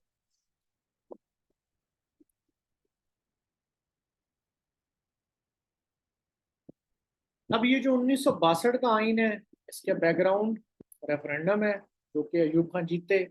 उन्होंने कमीशन तैनात कर दिया शहाबुद्दीन की सरबराही में। इस कमीशन ने 1962 में रिपोर्ट पेश की। कॉन्स्टिट्यूशन 8 जून को इन्फोर्स हो गया। 250 आर्टिकल हैं। इस कॉन्स्टिट्यूशन के तहत एक नया इदारा मुतारफ करवाया गया, काउंसिल ऑफ इस्लामिक आइडियोलॉजी, जो अभी तक कायम है। उसके बाद इस कॉन्स्टिट्यूशन के जरिए जो है, इस कॉन्स्टिट्यूशन में टोटल 8 तरमीम की गई और ये 7 साल तक जारी रहा। इसको आके तोड़ा, इसको आके एबोरोगेट किया जनरल याहिया खान ने 25 मार्च 1969 को, और पाकिस्तान अपने सेकंड मार्शल लॉ में चला गया। अब ये याहिया खान साहब कौन थे? याहिया खान उस वक्त पाकिस्तान की आर्मी के सरबराह थे। जब अयूब खान के साथ पब्लिक मुहिम चली, एजिटेशन चली, मुखालफत चली तो उसने अपने इक़्तिदार जो था वो याह्या खान के सुपुर्द किया और इस्तीफा दे के चले गए। याह्या खान ने आके जो है वो मार्शल्ला लगा दिया, कॉन्स्टिट्यूशन को अबरोगेट। अब इसने फिर मुल्क चलाने के लिए याह्या खान ने अपना एक आर्जी आइन दिया जिसका नाम है लीगल फ्रेमवर्क ऑर्डर LFO 30 मार्च को। इसके तहत पाकिस्तान में क्या काम हुए, एक तो 1 यूनिट डिसॉल्व हो गया। नए सूबे जो पहले पंजाब, सिंध, KPK और NWFT वगैरह जो के सूबे वो बहाल हो गए। और पहले बलूचिस्तान को सूबाई हैसियत हासिल नहीं थी, तो सूबाई हैसियत बलूचिस्तान को 1 जुलाई 1970 के तहत सूबा बलूचिस्तान को भी सूबा डिक्लेयर कर दिया गया। और उससे पहले आज़ाद रियासत थी बहावलपुर, लेकिन जब 1 यूनिट अबॉलिश किया गया तो बहावलपुर को रियासत के तौर पे आज़ाद नहीं किया गया, बहाल नहीं किया गया, बल्कि उसको पंजाब में जम कर दिया गया। इसी तरह खैरपुर को सिंध में जम कर दिया गया। तो अब ये डेट दोनों याद रखें, 1 यूनिट कब बना था, किसके दौर में बना था, खत्म किसके दौर में हुआ, किस डेट पे हुआ। इसी LFO के तहत पाकिस्तान की तारीख में पहले इलेक्शंस हुए, जनरल इलेक्शन, जब आपके वालिदैन ने, आपके आबा अजदाद ने, दादा परदादा अपनी जिंदगी में पहली दफा वोट डाला खुद। ठीक है, MNAs MPAs के लिए, लोकल गवर्नमेंट के लिए तो पहले वोट डले हैं, लेकिन पहला जो जनरल इलेक्शन है वो 1970 को 7 दिसंबर को हुआ। इस इलेक्शन में जनाब ऐसा हुआ कि पीपल्स पार्टी इस पाकिस्तान में सबसे ज्यादा सीटें जीत गई, 81। उस पाकिस्तान में 162 टोटल सीटें थी, 160 सीटें जो हैं वो कौन जीत गई, अवामी लीग। अब अवामी लीग को कौन हेड कर रहा था, मुजीबुर रहमान। और मुजीबुर रहमान इस इलेक्शन से पहले 6 नकात पेश कर चुका था कि अगर हम जीत गए तो हमारी जो सूबाई एक फौज होगी, हमारा जो पैसा होगा वो इधर ही रहेगा, वो पाकिस्तान में नहीं जाएगा, बल्कि पाकिस्तान के स्टेट बैंक के 2 हिस्से होंगे, रिजर्व बैंक के एक हिस्सा इधर रहेगा। इस तरह से और भी कुछ पॉइंट्स थे जिनमें प्रोविंशियल ऑटोनॉमी और प्रोविंशियल एक्स्ट्रा ऑटोनॉमी जाहिर होती थी कि बहुत ज्यादा हम खुद मुख्तियारी देंगे अपने सूबे को। इसकी वजह एक ये भी थी कि अयूब खान के दौर में उनको थोड़ा महरूमी का शिकार हुए। उस वक्त आप पाकिस्तान की ब्यूरोक्रेसी में बंगालियों का ना होने के बराबर हिस्सा था, उस वक्त की फौज आला कमांड में बंगालियों का ना होने का हिस्सा था, बराबर था। तो एहसास तो हम कर रहे थे उनका। लेकिन अब इस मौके पर यहाँ पर जो मगरबी पाकिस्तान है इसमें क्या हवा चलाएगी कि देखें जी, अगर इक़्तिदार उनको मुंतकिल कर दिया ये लोग तो हमें हमारा इस्तेसाल शुरू कर देंगे। तो एक हवा चली, एक प्रोपेगेंडा चला, खैर एक डेडलॉक पैदा हो गया, असेंबली का इजलास ही पहला ना हो सका। इधर से भुट्टो ने ब्लैकमेल करना शुरू कर दिया पाकिस्तान के एस्टेब्लिशमेंट को, और खैर इजलास ना हो सका, डेडलॉक पैदा हो गया। डेडलॉक पैदा हुआ तो उधर से लोग उठ खड़े हुए, वहां पाकिस्तान की मिलिट्री ने ऑपरेशन किया। लेकिन मिलिट्री ने ऑपरेशन किया और इंडिया ने उस मौके का फायदा उठाते हुए अपनी मुक्ति बानी एक टेररिस्ट ऑर्गेनाइजेशन के जरिए पाकिस्तानी मिलिट्री के खिलाफ उन लोगों को सपोर्ट करना शुरू कर दिया। और फिर पाकिस्तान का रास्ता उधर तक नहीं जाता था, पाकिस्तान को इंडिया से गुजर के जाना होता था, अब जमीनी रास्ता तो था नहीं, बांग्लादेश तक रास्ता कट गया। इंटरनेशनल फोरम पे भी पाकिस्तान की नहीं सुनी गई। तो ऐसा ऐसा जो 16 जो दिसंबर है 1971 को पाकिस्तान की फौज को सरेंडर करना पड़ा और फॉल ऑफ ढाका हो गया।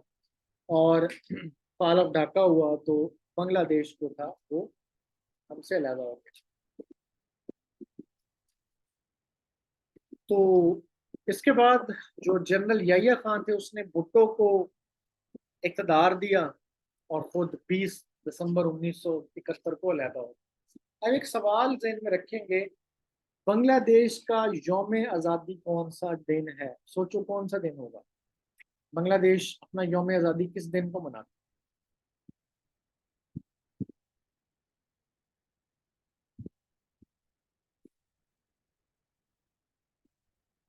नहीं, इसको कंफर्म करें, फॉल और ढाका नहीं है, इसको कंफर्म करें कि कब कब वो यौम आज़ादी अपना कब।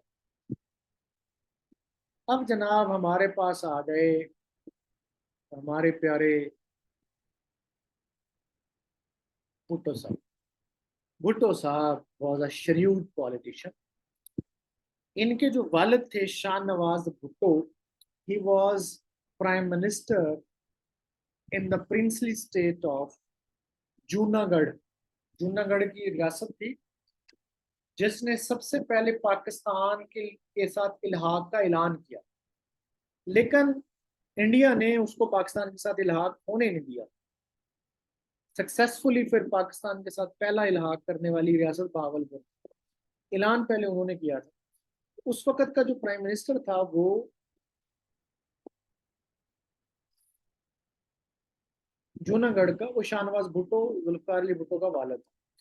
और अभी भी पाकिस्तान का जो पॉलिटिकल मैप है उसमें जूनागढ़ पाकिस्तान अपना हिस्सा करार देता है अभी भी। और उसके अभी जो उसका एक शहजादा या उसका प्राइम मिनिस्टर जो था वो अभी फौत भी हुआ कुछ अर्सा पहले, जो उस नस्ल में से था। खैर, हम इधर आते हैं तो भुट्टो जनाब मेजर सिकंदर मिर्जा के साथ अच्छे ताल्लुकात थे इस फैमिली के। अयूब खान के साथ ये पॉलिटिक्स में आए, फिर इसने पीपल्स पार्टी बना ली अपनी, अयूब खान के साथ नाराज होके। तो इसके अयूब खान तीन रोल में पाकिस्तान की हिस्ट्री में रहे हैं। एक मार्शल एडमिनिस्ट्रेटर के तौर पर 20 अगस्त से लेके 21 अप्रैल, 20 दिसंबर 1971 से लेके 21 अप्रैल 1972 तक।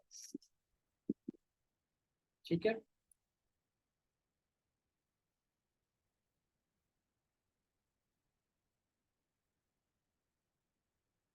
और 21 अप्रैल 1972 तक ये रहे मार्शल एडमिनिस्ट्रेटर। 21 अप्रैल 1972 से 14 अगस्त 1973 तक ये प्रेसिडेंट, और फिर 14 अगस्त 1973 से लेके 5 जुलाई 1979 तक ये पीएम, प्राइम मिनिस्टर रहे। तो ये भुट्टो का तारफ है। भुट्टो के दौर में हमें जो चीजें मिलती हैं उनको हम आगे जाके डिस्कस करें।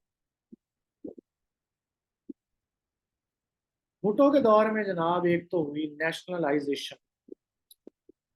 अब नेशनलाइजेशन में इसने banks, corporations, schools, institutions, factories, industries, उसको नेशनलाइज किया। नेशनलाइज का मतलब क्या है कि एक बंदा है उसने प्राइवेट फैक्ट्री लगाई हुई है, प्राइवेट फैक्ट्री लगाई हुई है तो उसमें ना जी गवर्नमेंट कहती है कि जी तुम आज से फारग, ये गवर्नमेंट की है फैक्ट्री। अब जो एडमिनिस्ट्रेशन करेगी वो गवर्नमेंट करेगी, इसका मुनाफा जो जाएगा वो गवर्नमेंट के पास जाएगा। तो नेशनलाइजेशन। तो अयूब खान की जो सक्सेस थी ना, उसने इंडस्ट्री को फरोग दिया, इन्वेस्टर आए, उन्होंने अपना कारोबार किया। अयूब खान ने इसने भुट्टो ने आके ना नेशनलाइजेशन कर दी और तबाह कर दी पाकिस्तान की माशी। यहाँ से पाकिस्तान दोबारा कभी रिहेबिलिटेट नहीं कर सका उस तरह से। एक ऑलरेडी पाकिस्तान से बांग्लादेश अलहदा हो चुका था, सारे का सारा कर्ज जो था, टोटल पाकिस्तान पे जो कर्ज था, बांग्लादेश उससे निकल गया, वो पाकिस्तान ने देना था, जो भी दुनिया को देना लेना। पाकिस्तान की आमदन भी कम हो गई, उधर का जो पटसन वगैरह थी और वो जो भी पाकिस्तान का रेवेन्यू था वो कम हो गया। इधर से नेशनलाइजेशन, तो पाकिस्तान डिजास्टर में फंस गया। जो घी मिलें, जो इंस्टीट्यूट, जो कॉरपोरेशन कंपनियां जो यार इतना मुनाफा दे रही थी, वो एक प्राइवेट गवर्नमेंट वाले कितना चला सकते हैं। अब एक बंदा है वो टेक्निकली नहीं, अफसर तो है, लेकिन उसको क्या पता घी की मिल कैसे चलाते हैं, उसको क्या पता कि कैसे। तो वो तबाह हो गई, उल्टा नुकसान में चली गई, गवर्नमेंट का एक्सपेंडिचर, गवर्नमेंट के रिसोर्सेज जाया होने शुरू। फिर पाकिस्तान में ना Islamic organisation of Islamic countries का जो है वो पहला दूसरा सेशन होता है। ओआईसी बना था 1969 में, मराकश के शहर रबात में, इस्लामिक कंट्रीज के ऑर्गेनाइज। इसका जो दूसरा इजलास था वो फरवरी 1974 को हुआ, 20 से 22 फरवरी 1974 को लाहौर में। तो भुट्टो साहब के दौर में भुट्टो ने अपनी जिंदगी में जो आइन के अंदर पहली 7 तरमीमें की थी ना, आइन के अंदर 1973 का इन्होंने आइन दिया पाकिस्तान को। उसमें पहली 7 तरमीम जो थी वो भुट्टो साहब ने खुद 6 लिखी हुई है, 7 करो क्या। भुट्टो साहब के दौर में हमें और क्या मिलता है, हमें और मिलता है जी शिमला एग्रीमेंट। इसकी तफसील तो हम पढ़ेंगे एग्रीमेंट्स में, लेकिन ये 2 जुलाई 1972 को हुआ इंडिया के साथ, आफ्टर 1971 की वॉर के बाद। ये पीस एग्रीमेंट था, इंडिया की प्राइम मिनिस्टर इंदिरा गांधी और पाकिस्तान। पाकिस्तान की तरमीम हुई दूसरी आईनी तरमीम 1974 में, जिसके तहत कादियानियों को गैर मुस्लिम करार दिया गया। ये भी भुट्टो के दौर में। फिर भुट्टो के दौर में और क्या हुआ, हाँ, स्टील मिल ऑफ पाकिस्तान रूस के तावन से, पाकिस्तान के एटॉमिक प्रोग्राम का लॉन्च जो हुआ बकायदा भुट्टो साहब के दौर में।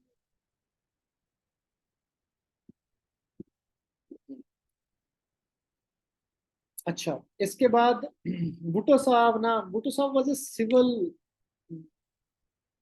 क्या कहोगे आप, डिक्टेटर, सिविल डिक्टेटर थे। मतलब वो दुश्मनी निभाता था जिसके साथ थी, उसमें उसकी कोई डेमोक्रेसी वगैरह का ख्याल नहीं रखता था वो। जैसे हमारे खान साहब अभी भी गुजरे हैं, वो भी,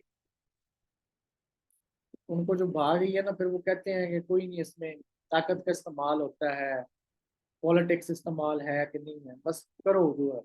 भुट्टो ने ना, अब ये जो नेशनलाइजेशन पॉलिसी की मैं आपको बताता हूँ, आई हैव रेड समवेयर कि भुट्टो ने जो लाहौर से कंटेस्ट किया, उसके लाहौर में जो खिलाफ बंदा लड़ा ना इलेक्शन, उसको उस वक्त के इंडस्ट्रियलिस्ट मियां मोहम्मद शरीफ वाशिफ के वालिद, उसने खाना प्रोवाइड किया उसके वोटर्स को, खाना और ट्रांसपोर्ट दी, जो भुट्टो के खिलाफ इलेक्शन लड़ रहा था। तो जब जनाब भुट्टो जीत गया, तो उसने जनाब जो इत्तेफाक फाउंड्री थी, इत्तेफाक इंडस्ट्रीज थी, उसको भी नेशनलाइज किया, और वन ऑफ द अर्लीस्ट जिनको नेशनलाइज किया। इसी तरह उसके खिलाफ जिस बंदे ने लाड़काना से दरखास्त जमा करानी थी इलेक्शन लड़ने की, उसको किडनैप करवा दिया 1977, और जब वो दरखास्त भरने का दिन खत्म हो गया तब उसको रिलीज किया। एक दो और भी ऐसे मामला हैं। तो 1977 में इलेक्शन हुए, पाकिस्तान की तारीख में सबसे ज्यादा मुतनाज़ इलेक्शन। प्री पोल रैगिंग हुई, ऑन द डे रैगिंग हुई। रिजल्ट्स के मुताबिक जनाब पीपल्स पार्टी जीत गई। अब पीपल्स पार्टी के खिलाफ उस वक्त 9 जमातों का इत्तेहाद बना हुआ था, पाकिस्तान नेशनल अलायंस। अब पीडीएम है ना, पाकिस्तान डेमोक्रेटिक मूवमेंट, उस वक्त था PNA, Pakistan national alliance, 9 parties.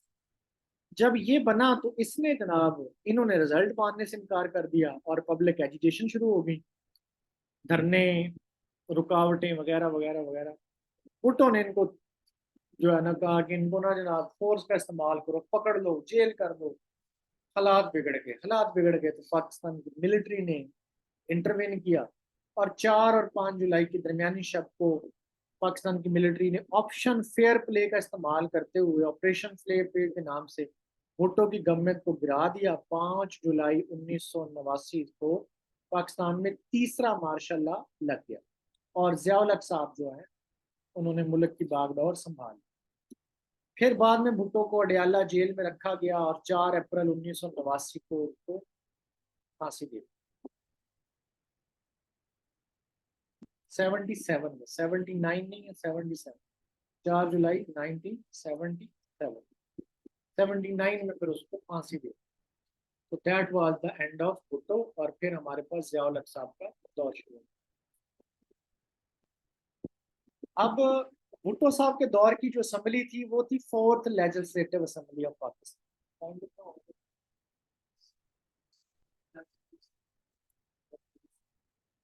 तो ये जो असेंबली थी ना, ये हमारे पाकिस्तान की जो थी वो चौथी लेजिस्लेटिव असेंबली थी। अब ये वो असेंबली थी जो 1970 के इलेक्शन में जीती हुई थी, इधर वाले पाकिस्तान। इसमें 2 मेंबर वो थे जो बांग्लादेश से जीते थे, यानी कि ईस्ट पाकिस्तान से जीते थे। उनके नाम है, एक है राजा त्रिदेव राव और दूसरे नूरुल अमीन। ये जो नूरुल अमीन है ये पाकिस्तान के वाहिद वाइस प्रेसिडेंट भी हैं, नायब सदर नूरुल अमीन। और पाकिस्तान की तारीख में एक नायब वजीर आजम भी है, वो कौन है? एक ही है बंदा जो नायब डिप्टी प्राइम मिनिस्टर है।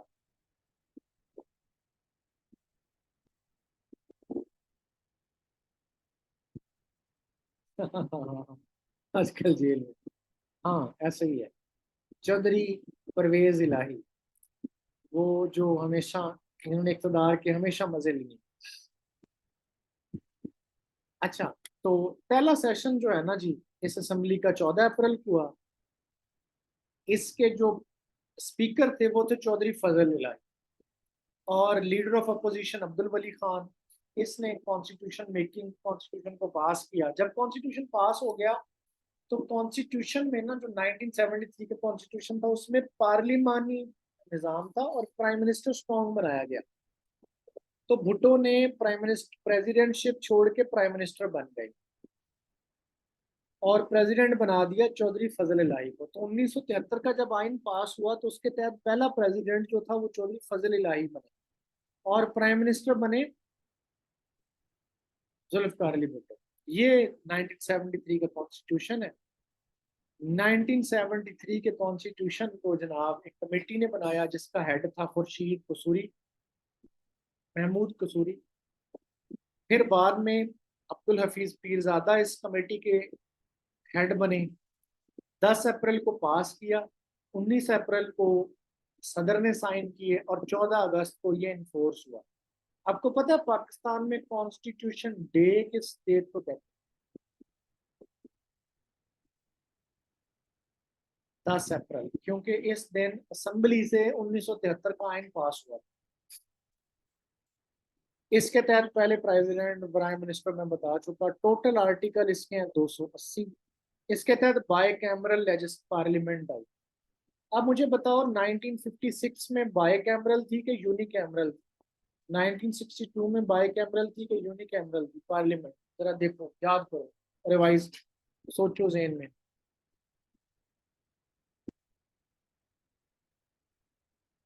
जो पहले दोनों आइन है उनमें यूनी कैमरल थी और सिर्फ 1973 के आइन में ही बाय कैमरल थी। नहीं, पहले में यूनी कैमरल। कंफ्यूज कंफ्यूज, 1.5 घंटे से बोल रहा हूँ, देख लेना इसको कि पहले में यूनी कैमरल थी कि बाय कैमरल। हाँ, 56 बाय कैमरल थी, एक में यूनी कैमरल रही है, वो था। हाँ। अच्छा, इसमें जो 1973 का आइन है आज तक इसमें 26 तरमीम हो चुकी हैं। सबसे आखिरी तरमीम 2019 में हुई। जिया साहब का दौर आ गया जी। जिया साहब के दौर में हमें, जिया साहब पाकिस्तान के छठे प्रेसिडेंट थे। ये 1976 में चीफ ऑफ आर्मी स्टाफ बने। इनके दौर में हमें इस्लामाइजेशन नजर आती है। ठीक है। हदूद ऑर्डिनेंस पास किया इन्होंने, पीसीओ के तहत हुकूमत चलाई, फैमिली लॉज दिए, इस्लामिक शरीयत कोर्ट, फेडरल शरीयत कोर्ट 1980 में बनाया इन्होंने। इन्होंने भी एक रेफरेंडम करवाया अपना सदारती। इन्होंने 8वीं तरमीम पेश की आइन में। अब ये जो 8वीं तरमीम है ना, इसके जरिए एक आर्टिकल डाला गया 58(2)B, जिसके तहत कहा गया कि अगर प्रेसिडेंट चाहे तो अपनी मर्जी से असेंबली और पीएम को बर्खास्त कर सकते। और इसके तहत जो पाकिस्तान के प्राइम मिनिस्टर जिबा हुए उनको हम बाद में भी पढ़ेंगे, अभी लिख लें। जुनेजो सबसे पहले, फिर बेनजीर भुट्टो, फिर नवाज शरीफ, फिर बेनजीर भुट्टो। 4 प्राइम मिनिस्टर जो है ना वो प्रेसिडेंट्स ने उनको रिमूव किया इस 58(2)B के जरिए, 8वीं तरमीम के जरिए। ये 1985 में जो हुई थी, इनके जरिए फिर मार्शाल्लाह इन्होंने बाद में लिफ्ट किया और इलेक्शंस करवाए। इलेक्शंस करवाए इन्होंने 1985 में, जो पाकिस्तान की तारीख में पहले गैर जमाती इलेक्शन। इनके तहत जो वजीर आजम बना वो बना मोहम्मद खान जुनेजो।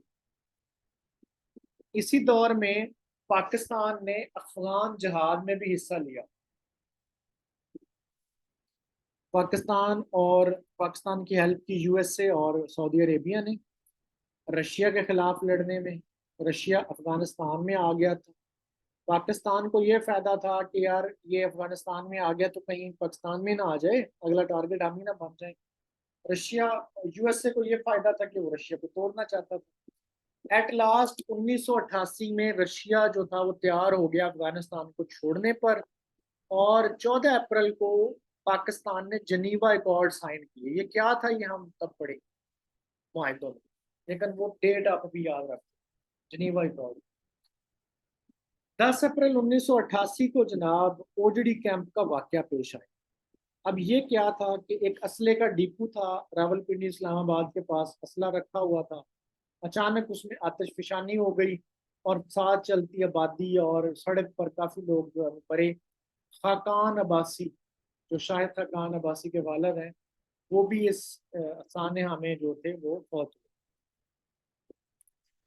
ये 1985 के इलेक्शन थे और इसकी पूरी डिटेल है, जो एक्स्ट्रा पढ़ना चाहे। इसके तहत बहरहाल नवाज शरीफ जो थे वो सीएम पंजाब इलेक्ट हुए। इनका यहाँ पे पॉलिटिक्स में आना, एक जनरल थे, देवर इंडस्ट्रियलिस्ट एक्चुअली और दैट टाइम, और हमेशा से ही जो बिजनेसमैन होते हैं उनको मुतारफ करवाया जाता है हर न्यू पॉलिटिकल सिस्टम में। तो जनरल जिलानी एक गवर्नर थे पंजाब के, उन्होंने इनको पॉलिटिक्स में इंट्रोड्यूस करवाया। अब 1988 में आप 16 अगस्त 1988 जनरल जियाउल हक साहब का जो 16 या 17 अगस्त है देख लेना, जनरल जियाउल हक साहब का त्यारा लोधरा और भावलपुर के दरमियान में गिरकर तबाह हो गया और शहीद हो गए वो। तो उनकी जगह पर फिर नया प्रेसिडेंट जो था वो गुलाम इसहाक खान, जो उस वक्त चेयरमैन सेनेट थे, इनको प्रेसिडेंट बनाया गया। और जब ये प्रेसिडेंट बन गए तो इन्होंने जनाब 16 नवंबर को इलेक्शन करवाए। इलेक्शन हुए पीपल्स पार्टी वर्सेस इस्लामी जमहूरी इत्तेहाद, ये कई जमातों का इत्तेहाद था। पीपी इसमें जीत गई और बेनजीर भुट्टो जो थी वो पाकिस्तान की कम उम्र पहली खातून वजीर आजम और आलम इस्लाम की पहली खातून वजीर आजम सेलेक्ट हो गए, इलेक्ट हो गए। इनकी हुकूमत को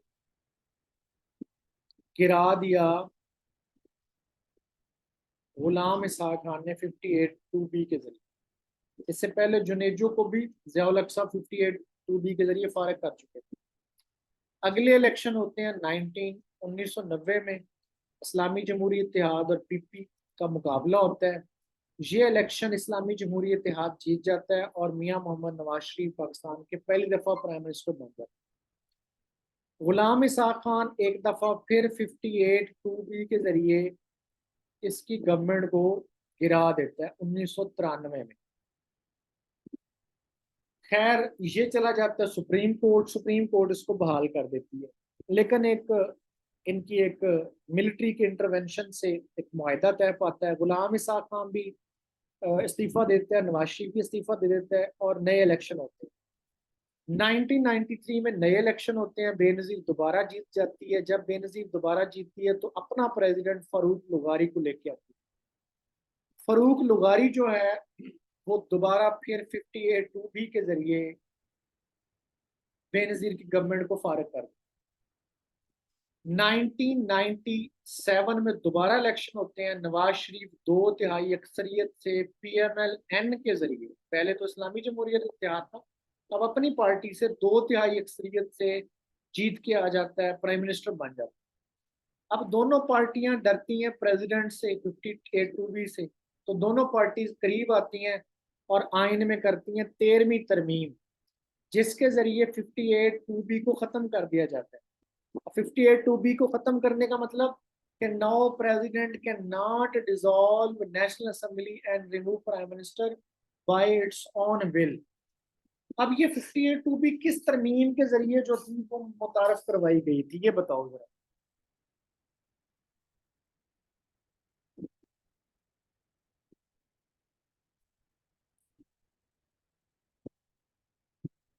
हाँ, 8th के जरिए। अब ये खत्म हो गई। अच्छा, इसी दौर में अटल बिहारी वाजपेयी और नवाज शरीफ लाहौर के अंदर एक बहुत बड़ा लाहौर डिक्लेरेशन साइन करते हैं, जिसके तहत पता लगा कि जी पाकिस्तान और इंडिया करीब आ रहे हैं 1999 फेब में। अब ये जो ऐलान करते हैं, इससे पहले 28 मई को पाकिस्तान एटॉमिक ब्लास्ट कर चुका था। तो जब ये दोनों कंट्रीज करीब आते हैं तो आलमी दुनिया बड़ी मतलब प्रेज करती है पाकिस्तान और इंडिया की कि now they are responsible nuclear states. दोनों एटमी ताकतें हैं, लेकिन दे आर बिहेविंग सेंसिबली। और ये ना बड़ा इंपॉर्टेंट मुआहदा होता है, और इंडिया में क्रिटिसाइज भी होता है अटल बिहारी वाजपेयी कि तुमने जनाब कश्मीर पे सौदा कर लिया और ये वो फलां। बहरहाल that was the last time when India was prepare to talk on all issues including Kashmir. उसके बाद उसने कहा ही नहीं, उसने कहा कि बात करनी है तो कश्मीर के अलावा करो। ये वो आखिरी मौका था। अब तो खैर वो कहते हैं Kashmir is our internal matter, क्योंकि उन्होंने उसको अपनी स्टेट बना दिया। तो लेकिन इस पे फिर पाकिस्तान के कुछ जनरल्स ने जो प्लान किया और कारगिल का मिस एडवेंचर किया, कारगिल वार हो गई जिसमें पाकिस्तान को जानी माली और डिप्लोमेटिक लॉस हुआ। और उधर से पाकिस्तान मॉरल ग्राउंड्स भी हार गया कि एक तरफ तो आप मुआहदे कर रहे हैं हमारे साथ लाहौर एग्रीमेंट वगैरह, और दूसरी तरफ जो है वो आप हमारा छुरा घोंप रहे हैं कारगिल करके। तो इसके ऊपर खासी डिबेट है कि कारगिल किसका मिस एडवेंचर था, लेकिन एक चीज इंश्योर है कि पाकिस्तान की जो मिलिट्री लीडर्स थे उस वक्त, they have not convened all the important things, और इसकी कॉम्प्लिकेशंस और इसकी इजाजत उन्होंने नहीं ली थी सिविल लीडरशिप से। बार क्या नवाज शरीफ ने मुशर्रफ को सजा देने का सोच लिया कि अब मुशर्रफ को मैं हटाऊंगा भी सही और इसके खिलाफ करते हैं कुछ।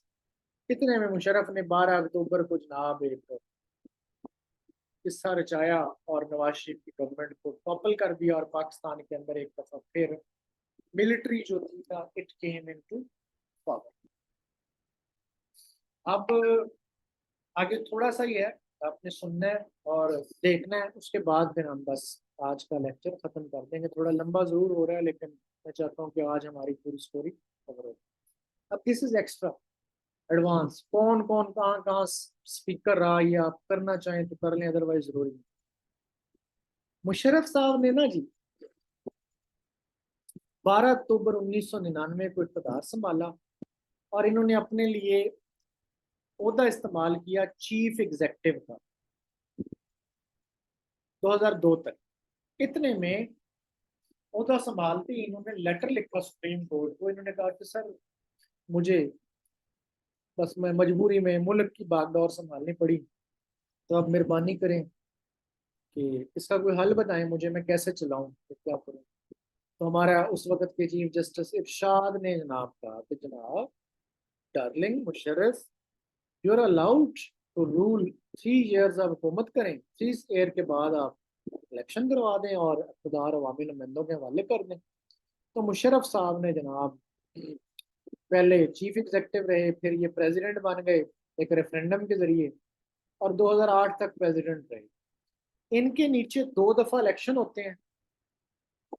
एक दफा इलेक्शन होते हैं 2002 में। ये 2002 में जो इलेक्शन होते हैं, इसमें सारी जो नून लीग थी ना उसको इन्होंने तोड़ के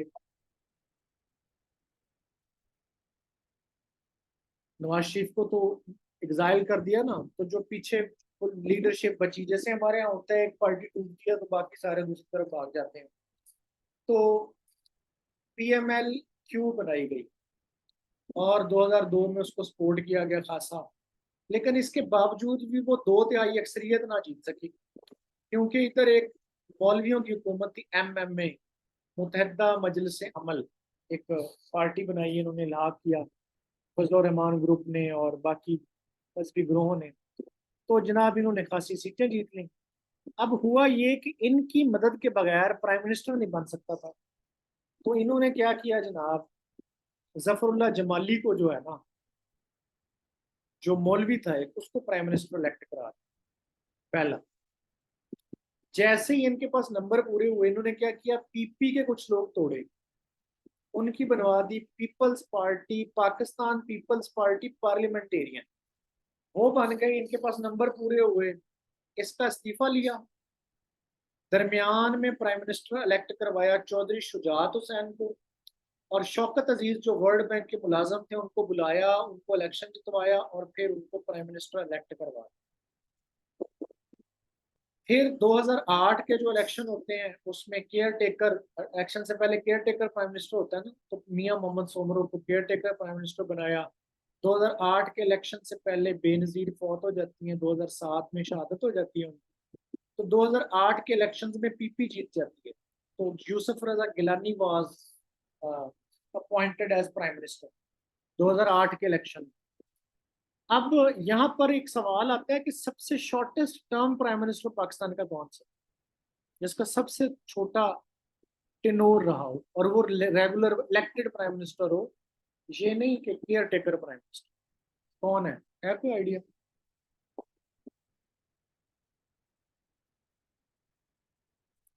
नहीं नहीं नहीं नहीं, चौधरी शुजात हुसैन। ये यहाँ पे केयर टेकर लिखा है, he was not care taker, actually ये वोट से इलेक्ट हुआ था। चौधरी शुजात हुसैन सबसे छोटी, इनका और उसका आई चंडीगढ़ का चंद दिनों का फर्क है। कुछ किताबों में आई चंडीगढ़ लिखा है लेकिन it's not right. Chaudhry Shujaat Hussain. और पाकिस्तान का लॉन्गेस्ट सर्विंग प्राइम मिनिस्टर कौन है? नहीं, अयूब खान पाकिस्तान में लिखा नहीं हुआ प्राइम मिनिस्टर। अयूब खान को क्या कुछ किताबें बताती हैं कि जब वो उसने मार्शल लॉ लगाया ना जी, उस वक्त अयूब खान को प्राइम मिनिस्टर बनाया, लेकिन वो प्राइम मिनिस्टर नहीं था actually. Longest serving prime minister Pakistan is Liaquat Ali. और लियाकत अली और टेनोर पाकिस्तान का, हाँ उस लियाकत अली का। चलो, अब जो है ना जी, 2008 का इलेक्शन हो गया, यूसुफ रजा गिलानी जो था वो प्राइम मिनिस्टर बन गए। यूसुफ रजा गिलानी को 2012 में डिसमिस कर दिया उस वक्त की सुप्रीम कोर्ट ने। सुप्रीम कोर्ट में कौन बैठे हैं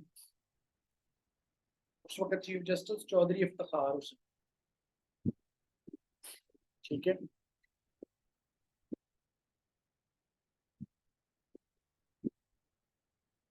हाँ जी, चौधरी इफ्तिखार हुसैन चीफ जस्टिस ने इसको 30 सेकंड की सजा सुनाई। इसके बाद प्राइम मिनिस्टर बन गए राजा परवेज अशरफ। इन्होंने गुजारा, 2013 के इलेक्शन हुए, नवाज शरीफ तीसरी दफा प्राइम मिनिस्टर बन गए। 2017 में नवाज शरीफ को डिस्क्वालीफाई कर दिया साकब निसार ने। शाहिद खाकान अब्बासी प्राइम मिनिस्टर बन गए। 2018 के इलेक्शन में हमारे यहाँ तब्दीली आ गई, इमरान अहमद खान न्याजी साहब हमारे प्राइम मिनिस्टर बन गए। 2022 में फिर तब्दीली आई, शहबाज शरीफ प्राइम मिनिस्टर बन गए। और नाउ असेंबलीज डिसॉल्व और नए इलेक्शंस ड्यू हैं। इस दौर में पाकिस्तान में जो एक बहुत बड़ा जो कॉन्स्टिट्यूशनल डेवलपमेंट है वो 18 अमेंडमेंट है। 18 अमेंडमेंट जो है वो, मैं आपको एक चीज बताना भूल गया कि वो जो इन्होंने की थी ना 13वीं आईनी तरमीम, मुशर्रफ ने आके उसको 17th आईनी तरमीम के जरिए उसको एक दफा फिर खत्म कर दिया कि president is empowered to dissolve assemblies and remove prime minister. 17वीं आईनी तरमीम। फिर जब पीपी गवर्नमेंट में आई, इसने दोबारा 18 अमेंडमेंट की और फिर वो शिक्के जितने भी प्रेसिडेंट को एम्पावर करती थी या कॉन्स्टिट्यूशन की डेमोक्रेटिक स्पिरिट के खिलाफ थी, वो निकाल दी। तो ये जो 18 अमेंडमेंट है ये उसी का हिस्सा है, 2010 में पास की गई, इसको मिनी कॉन्स्टिट्यूशन भी कहते हैं। ये जनाब इस कमेटी जिसने ये रिफॉर्म्स तैयार की, उस कमेटी का सदर था, हेड था सेनेटर रजा रब्बानी। और इसने तकरीबन आइन के 97 आर्टिकल्स को, किस जगह 104 भी लिखा है, को अमेंड किया। इसमें जो मशहूर मशहूर हैं, 17वीं आईनी तरमीम जो मुशर्रफ ने इंट्रोड्यूस कराई थी वो खत्म कर दी। केपीके को रिनेम किया गया, एनडब्ल्यूएफपी का नाम रख दिया गया केपीके। इसमें आर्टिकल 3 डाले गए। Article 90A right to information, ये पब्लिक का राइट है, वो गवर्नमेंट से किसी भी दफ्तर से इंफॉर्मेशन ले सकते हैं। 10A right to free trial, कि कोई भी कितना भी बड़ा मुजरम है उसको ट्रायल का हक दिया जाएगा। 25A कि तालीम बच्चे का बुनियादी हक है और स्टेट की जिम्मेदारी है कि फ्री तालीम फराहम करे। तीसरी दफा प्राइम मिनिस्टर या सीएम बनने पे पाबंदी खत्म कर दी गई और आर्टिकल 6 को अमेंड किया गया, जिसको बोलते हैं गद्दारी का आर्टिकल। इसमें कहा गया कि कोई भी शख्स जो आइन को तोड़ेगा, उसको में रद्दोबदल करेगा, उसके कुछ हिस्सों को सस्पेंड करेगा या कोई तोड़ फोड़ करेगा, उस पर आर्टिकल 6 लगेगा। और आर्टिकल 6 के मुजरम को किसी भी सूरत में जमानत नहीं मिल सकती, रिलीफ नहीं मिल सकता किसी अदालत से। और जो जो इस अमल में उसकी मुआवनत करेगा आइन तोड़ने में, उन पे भी आर्टिकल 6 लगेगा और इसकी एक ही सजा है, वो है सजाए मौत। ये सारा 18 अमेंडमेंट के जरिए डाला। फिर नवाज लीग के दौर में 2018 में एक अमेंडमेंट हुई, 31 मई को उनकी हुकूमत के आखिरी दिन। इसको कहते हैं 25वीं आईनी तरमीम, जिसको फाटा केपी मर्जर भी कहते हैं। कुछ एजेंसीज थी, 7 एजेंसीज, ये केपी के और अफगानिस्तान के बीच के इलाके में। इन पे पाकिस्तान के हाई कोर्ट्स की और पाकिस्तान की स्टेट की डायरेक्ट रेट नहीं, इनको फाटा कहते थे। हमने 25वीं आईनी तरमीम के जरिए ना इस फाटा को केपीके में जम कर दिया। अब फाटा कोई नहीं है, अब सारा केपीके है। तो इसकी जो कमेटी थी, इसका हेड था सरताज अजीज। तो ये सारा जनाब आपका हुआ फाटा केपी मर्जर। इसमें कुछ अमेंडमेंट्स का मैंने जिक्र किया है, तो वो हम देख लेते हैं। पहली अमेंडमेंट जो थी पाकिस्तान के कॉन्स्टिट्यूशन में, वो तब हुई जब पाकिस्तान ने बांग्लादेश को तस्लीम किया। 1974 में मैंने बताया कि पाकिस्तान में ओआईसी का इजलास हो रहा था, तमाम सरबराहान ममलिकत आ रहे थे, बांग्लादेश तो नहीं आ रहा था क्योंकि पाकिस्तान ने कभी बांग्लादेश को तस्लीम ही नहीं किया। तो वहां पे इस पे जोर पड़ा भुट्टो पे कि जी बांग्लादेश को इनवाइट किया जाए। तो पाकिस्तान ने फिर बांग्लादेश को इनवाइट किया और तस्लीम किया उसको। तो फिर लिहाजा पाकिस्तान के आइन में जितने भी ईस्ट पाकिस्तान से रेफरेंसेस थे ना, उनको खत्म कर दिया। तो जो पहली आइनी तरमीम हुई वो बांग्लादेश के रेफरेंसेस को खत्म किया गया। दूसरी आइनी तरमीम 1974 में ही हुई, ये मुसलमान की डेफिनेशन दी गई और कादियानी जो है इस्लाम के दायरे से खारिज कर दिया। ये तीसरी, चौथी, पांचवी, ये इंपॉर्टेंट नहीं है। क्यों? क्योंकि इसका ताल्लुक जुल्फकार अली भुट्टो के पर्सनल फायदे से था। उसने सबसे पहले कहा कि गवर्नमेंट जनाब किसी भी शख्स को अपनी तहवील में ले सकती है डिटेंशन के नाम पर। उसके पीरियड को एक्सटेंड कर दिया कि इतने अरसे से इतने अरसे तक ले सकती है। फिर उसने चौथी आईनी तरमीम की कि जी कुछ ऐसे जुर्म भी हैं जिसमें कोर्ट बेल नहीं दे सकती। फिर उसने पांचवी तरमीम दी, उसने हाई कोर्ट की रिट को ना, जुरिस्डिक्शन को लिमिट कर दिया कि इन जगहों पर और इन केसेस में हाई कोर्ट इंटरवेन नहीं कर सकती। छठी आईनी तरमीम, उसने अपने एक पसंदीदा चीफ जस्टिस की मुद्दत मुलाजमत में जो है वो इजाफा करने के लिए की। उसने कहा कि वैसे 62 पे रिटायर होता था चीफ जस्टिस, यासुब अली था उसका नाम, यासुब अली। उसने कहा कि नहीं जी, अब जो है वो चीफ जस्टिस 65 ईयर पे रिटायर होगा।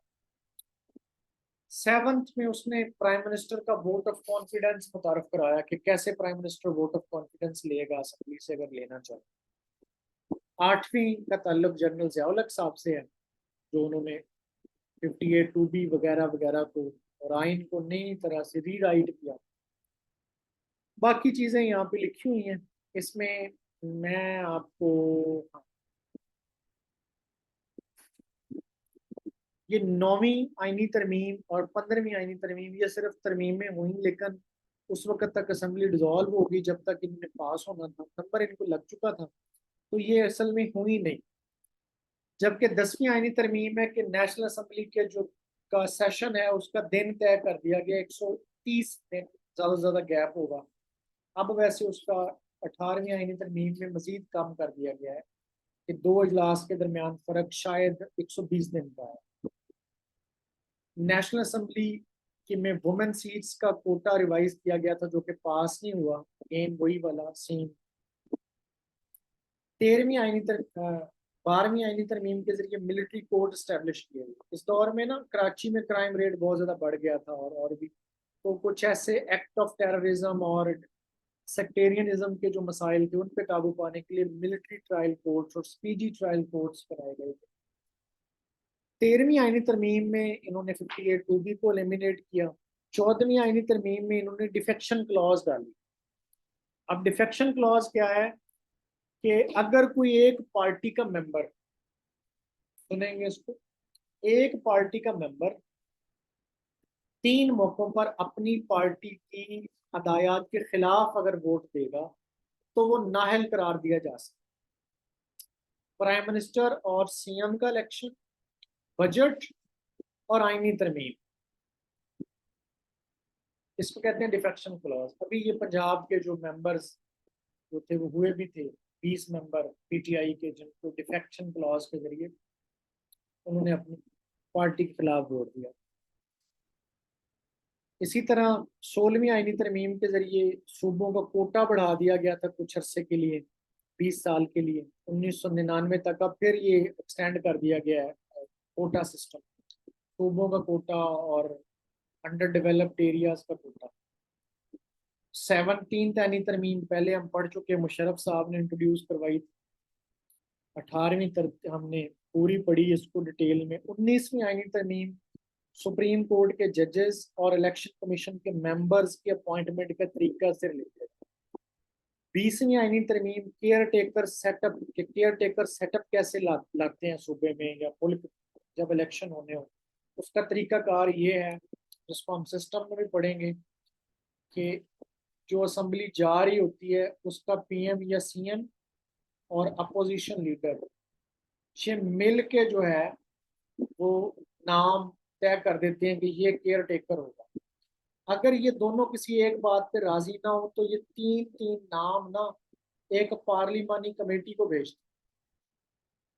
इस पार्लियामेंट कमेटी में गवर्नमेंट के बंदे भी होते हैं और अपोजिशन के भी होते हैं।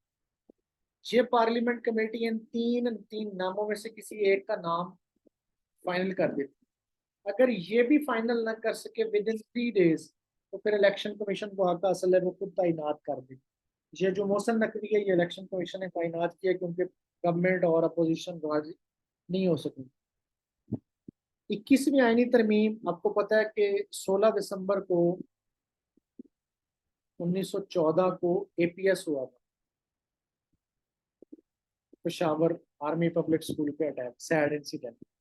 उसके बाद पाकिस्तान ने दहशत गर्दों से निपटने के लिए मिलिट्री कोड बनाए। ये 2 साल के लिए बनाए गए थे, यानी कि 2015 से 2017। तो ये 21वीं आईनी तरमीम की गई। 2017 में इनको फिर एक्सटेंशन दी गई 2 साल के लिए, तो 23वीं आईनी तरमीम की गई। इस 22वीं आईनी तरमीम इलेक्शन कमीशन के रूल्स एंड रेगुलेशंस में और अपॉइंटमेंट के तरीके में, इलेक्शन कमीशन के टेनोर में कुछ तब्दीली लाने के लिए की गई थी।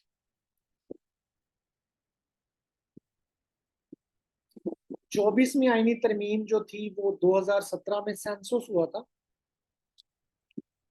उस सेंसस के नतीजे में पंजाब की आबादी कम हो गई थी, तो उसमें पंजाब की 8 सीटें खत्म की गई और 4 सीटें सिंध को केपीके को मिली और 4 सीटें बलूचिस्तान को मिली थी नेशनल असेंबली।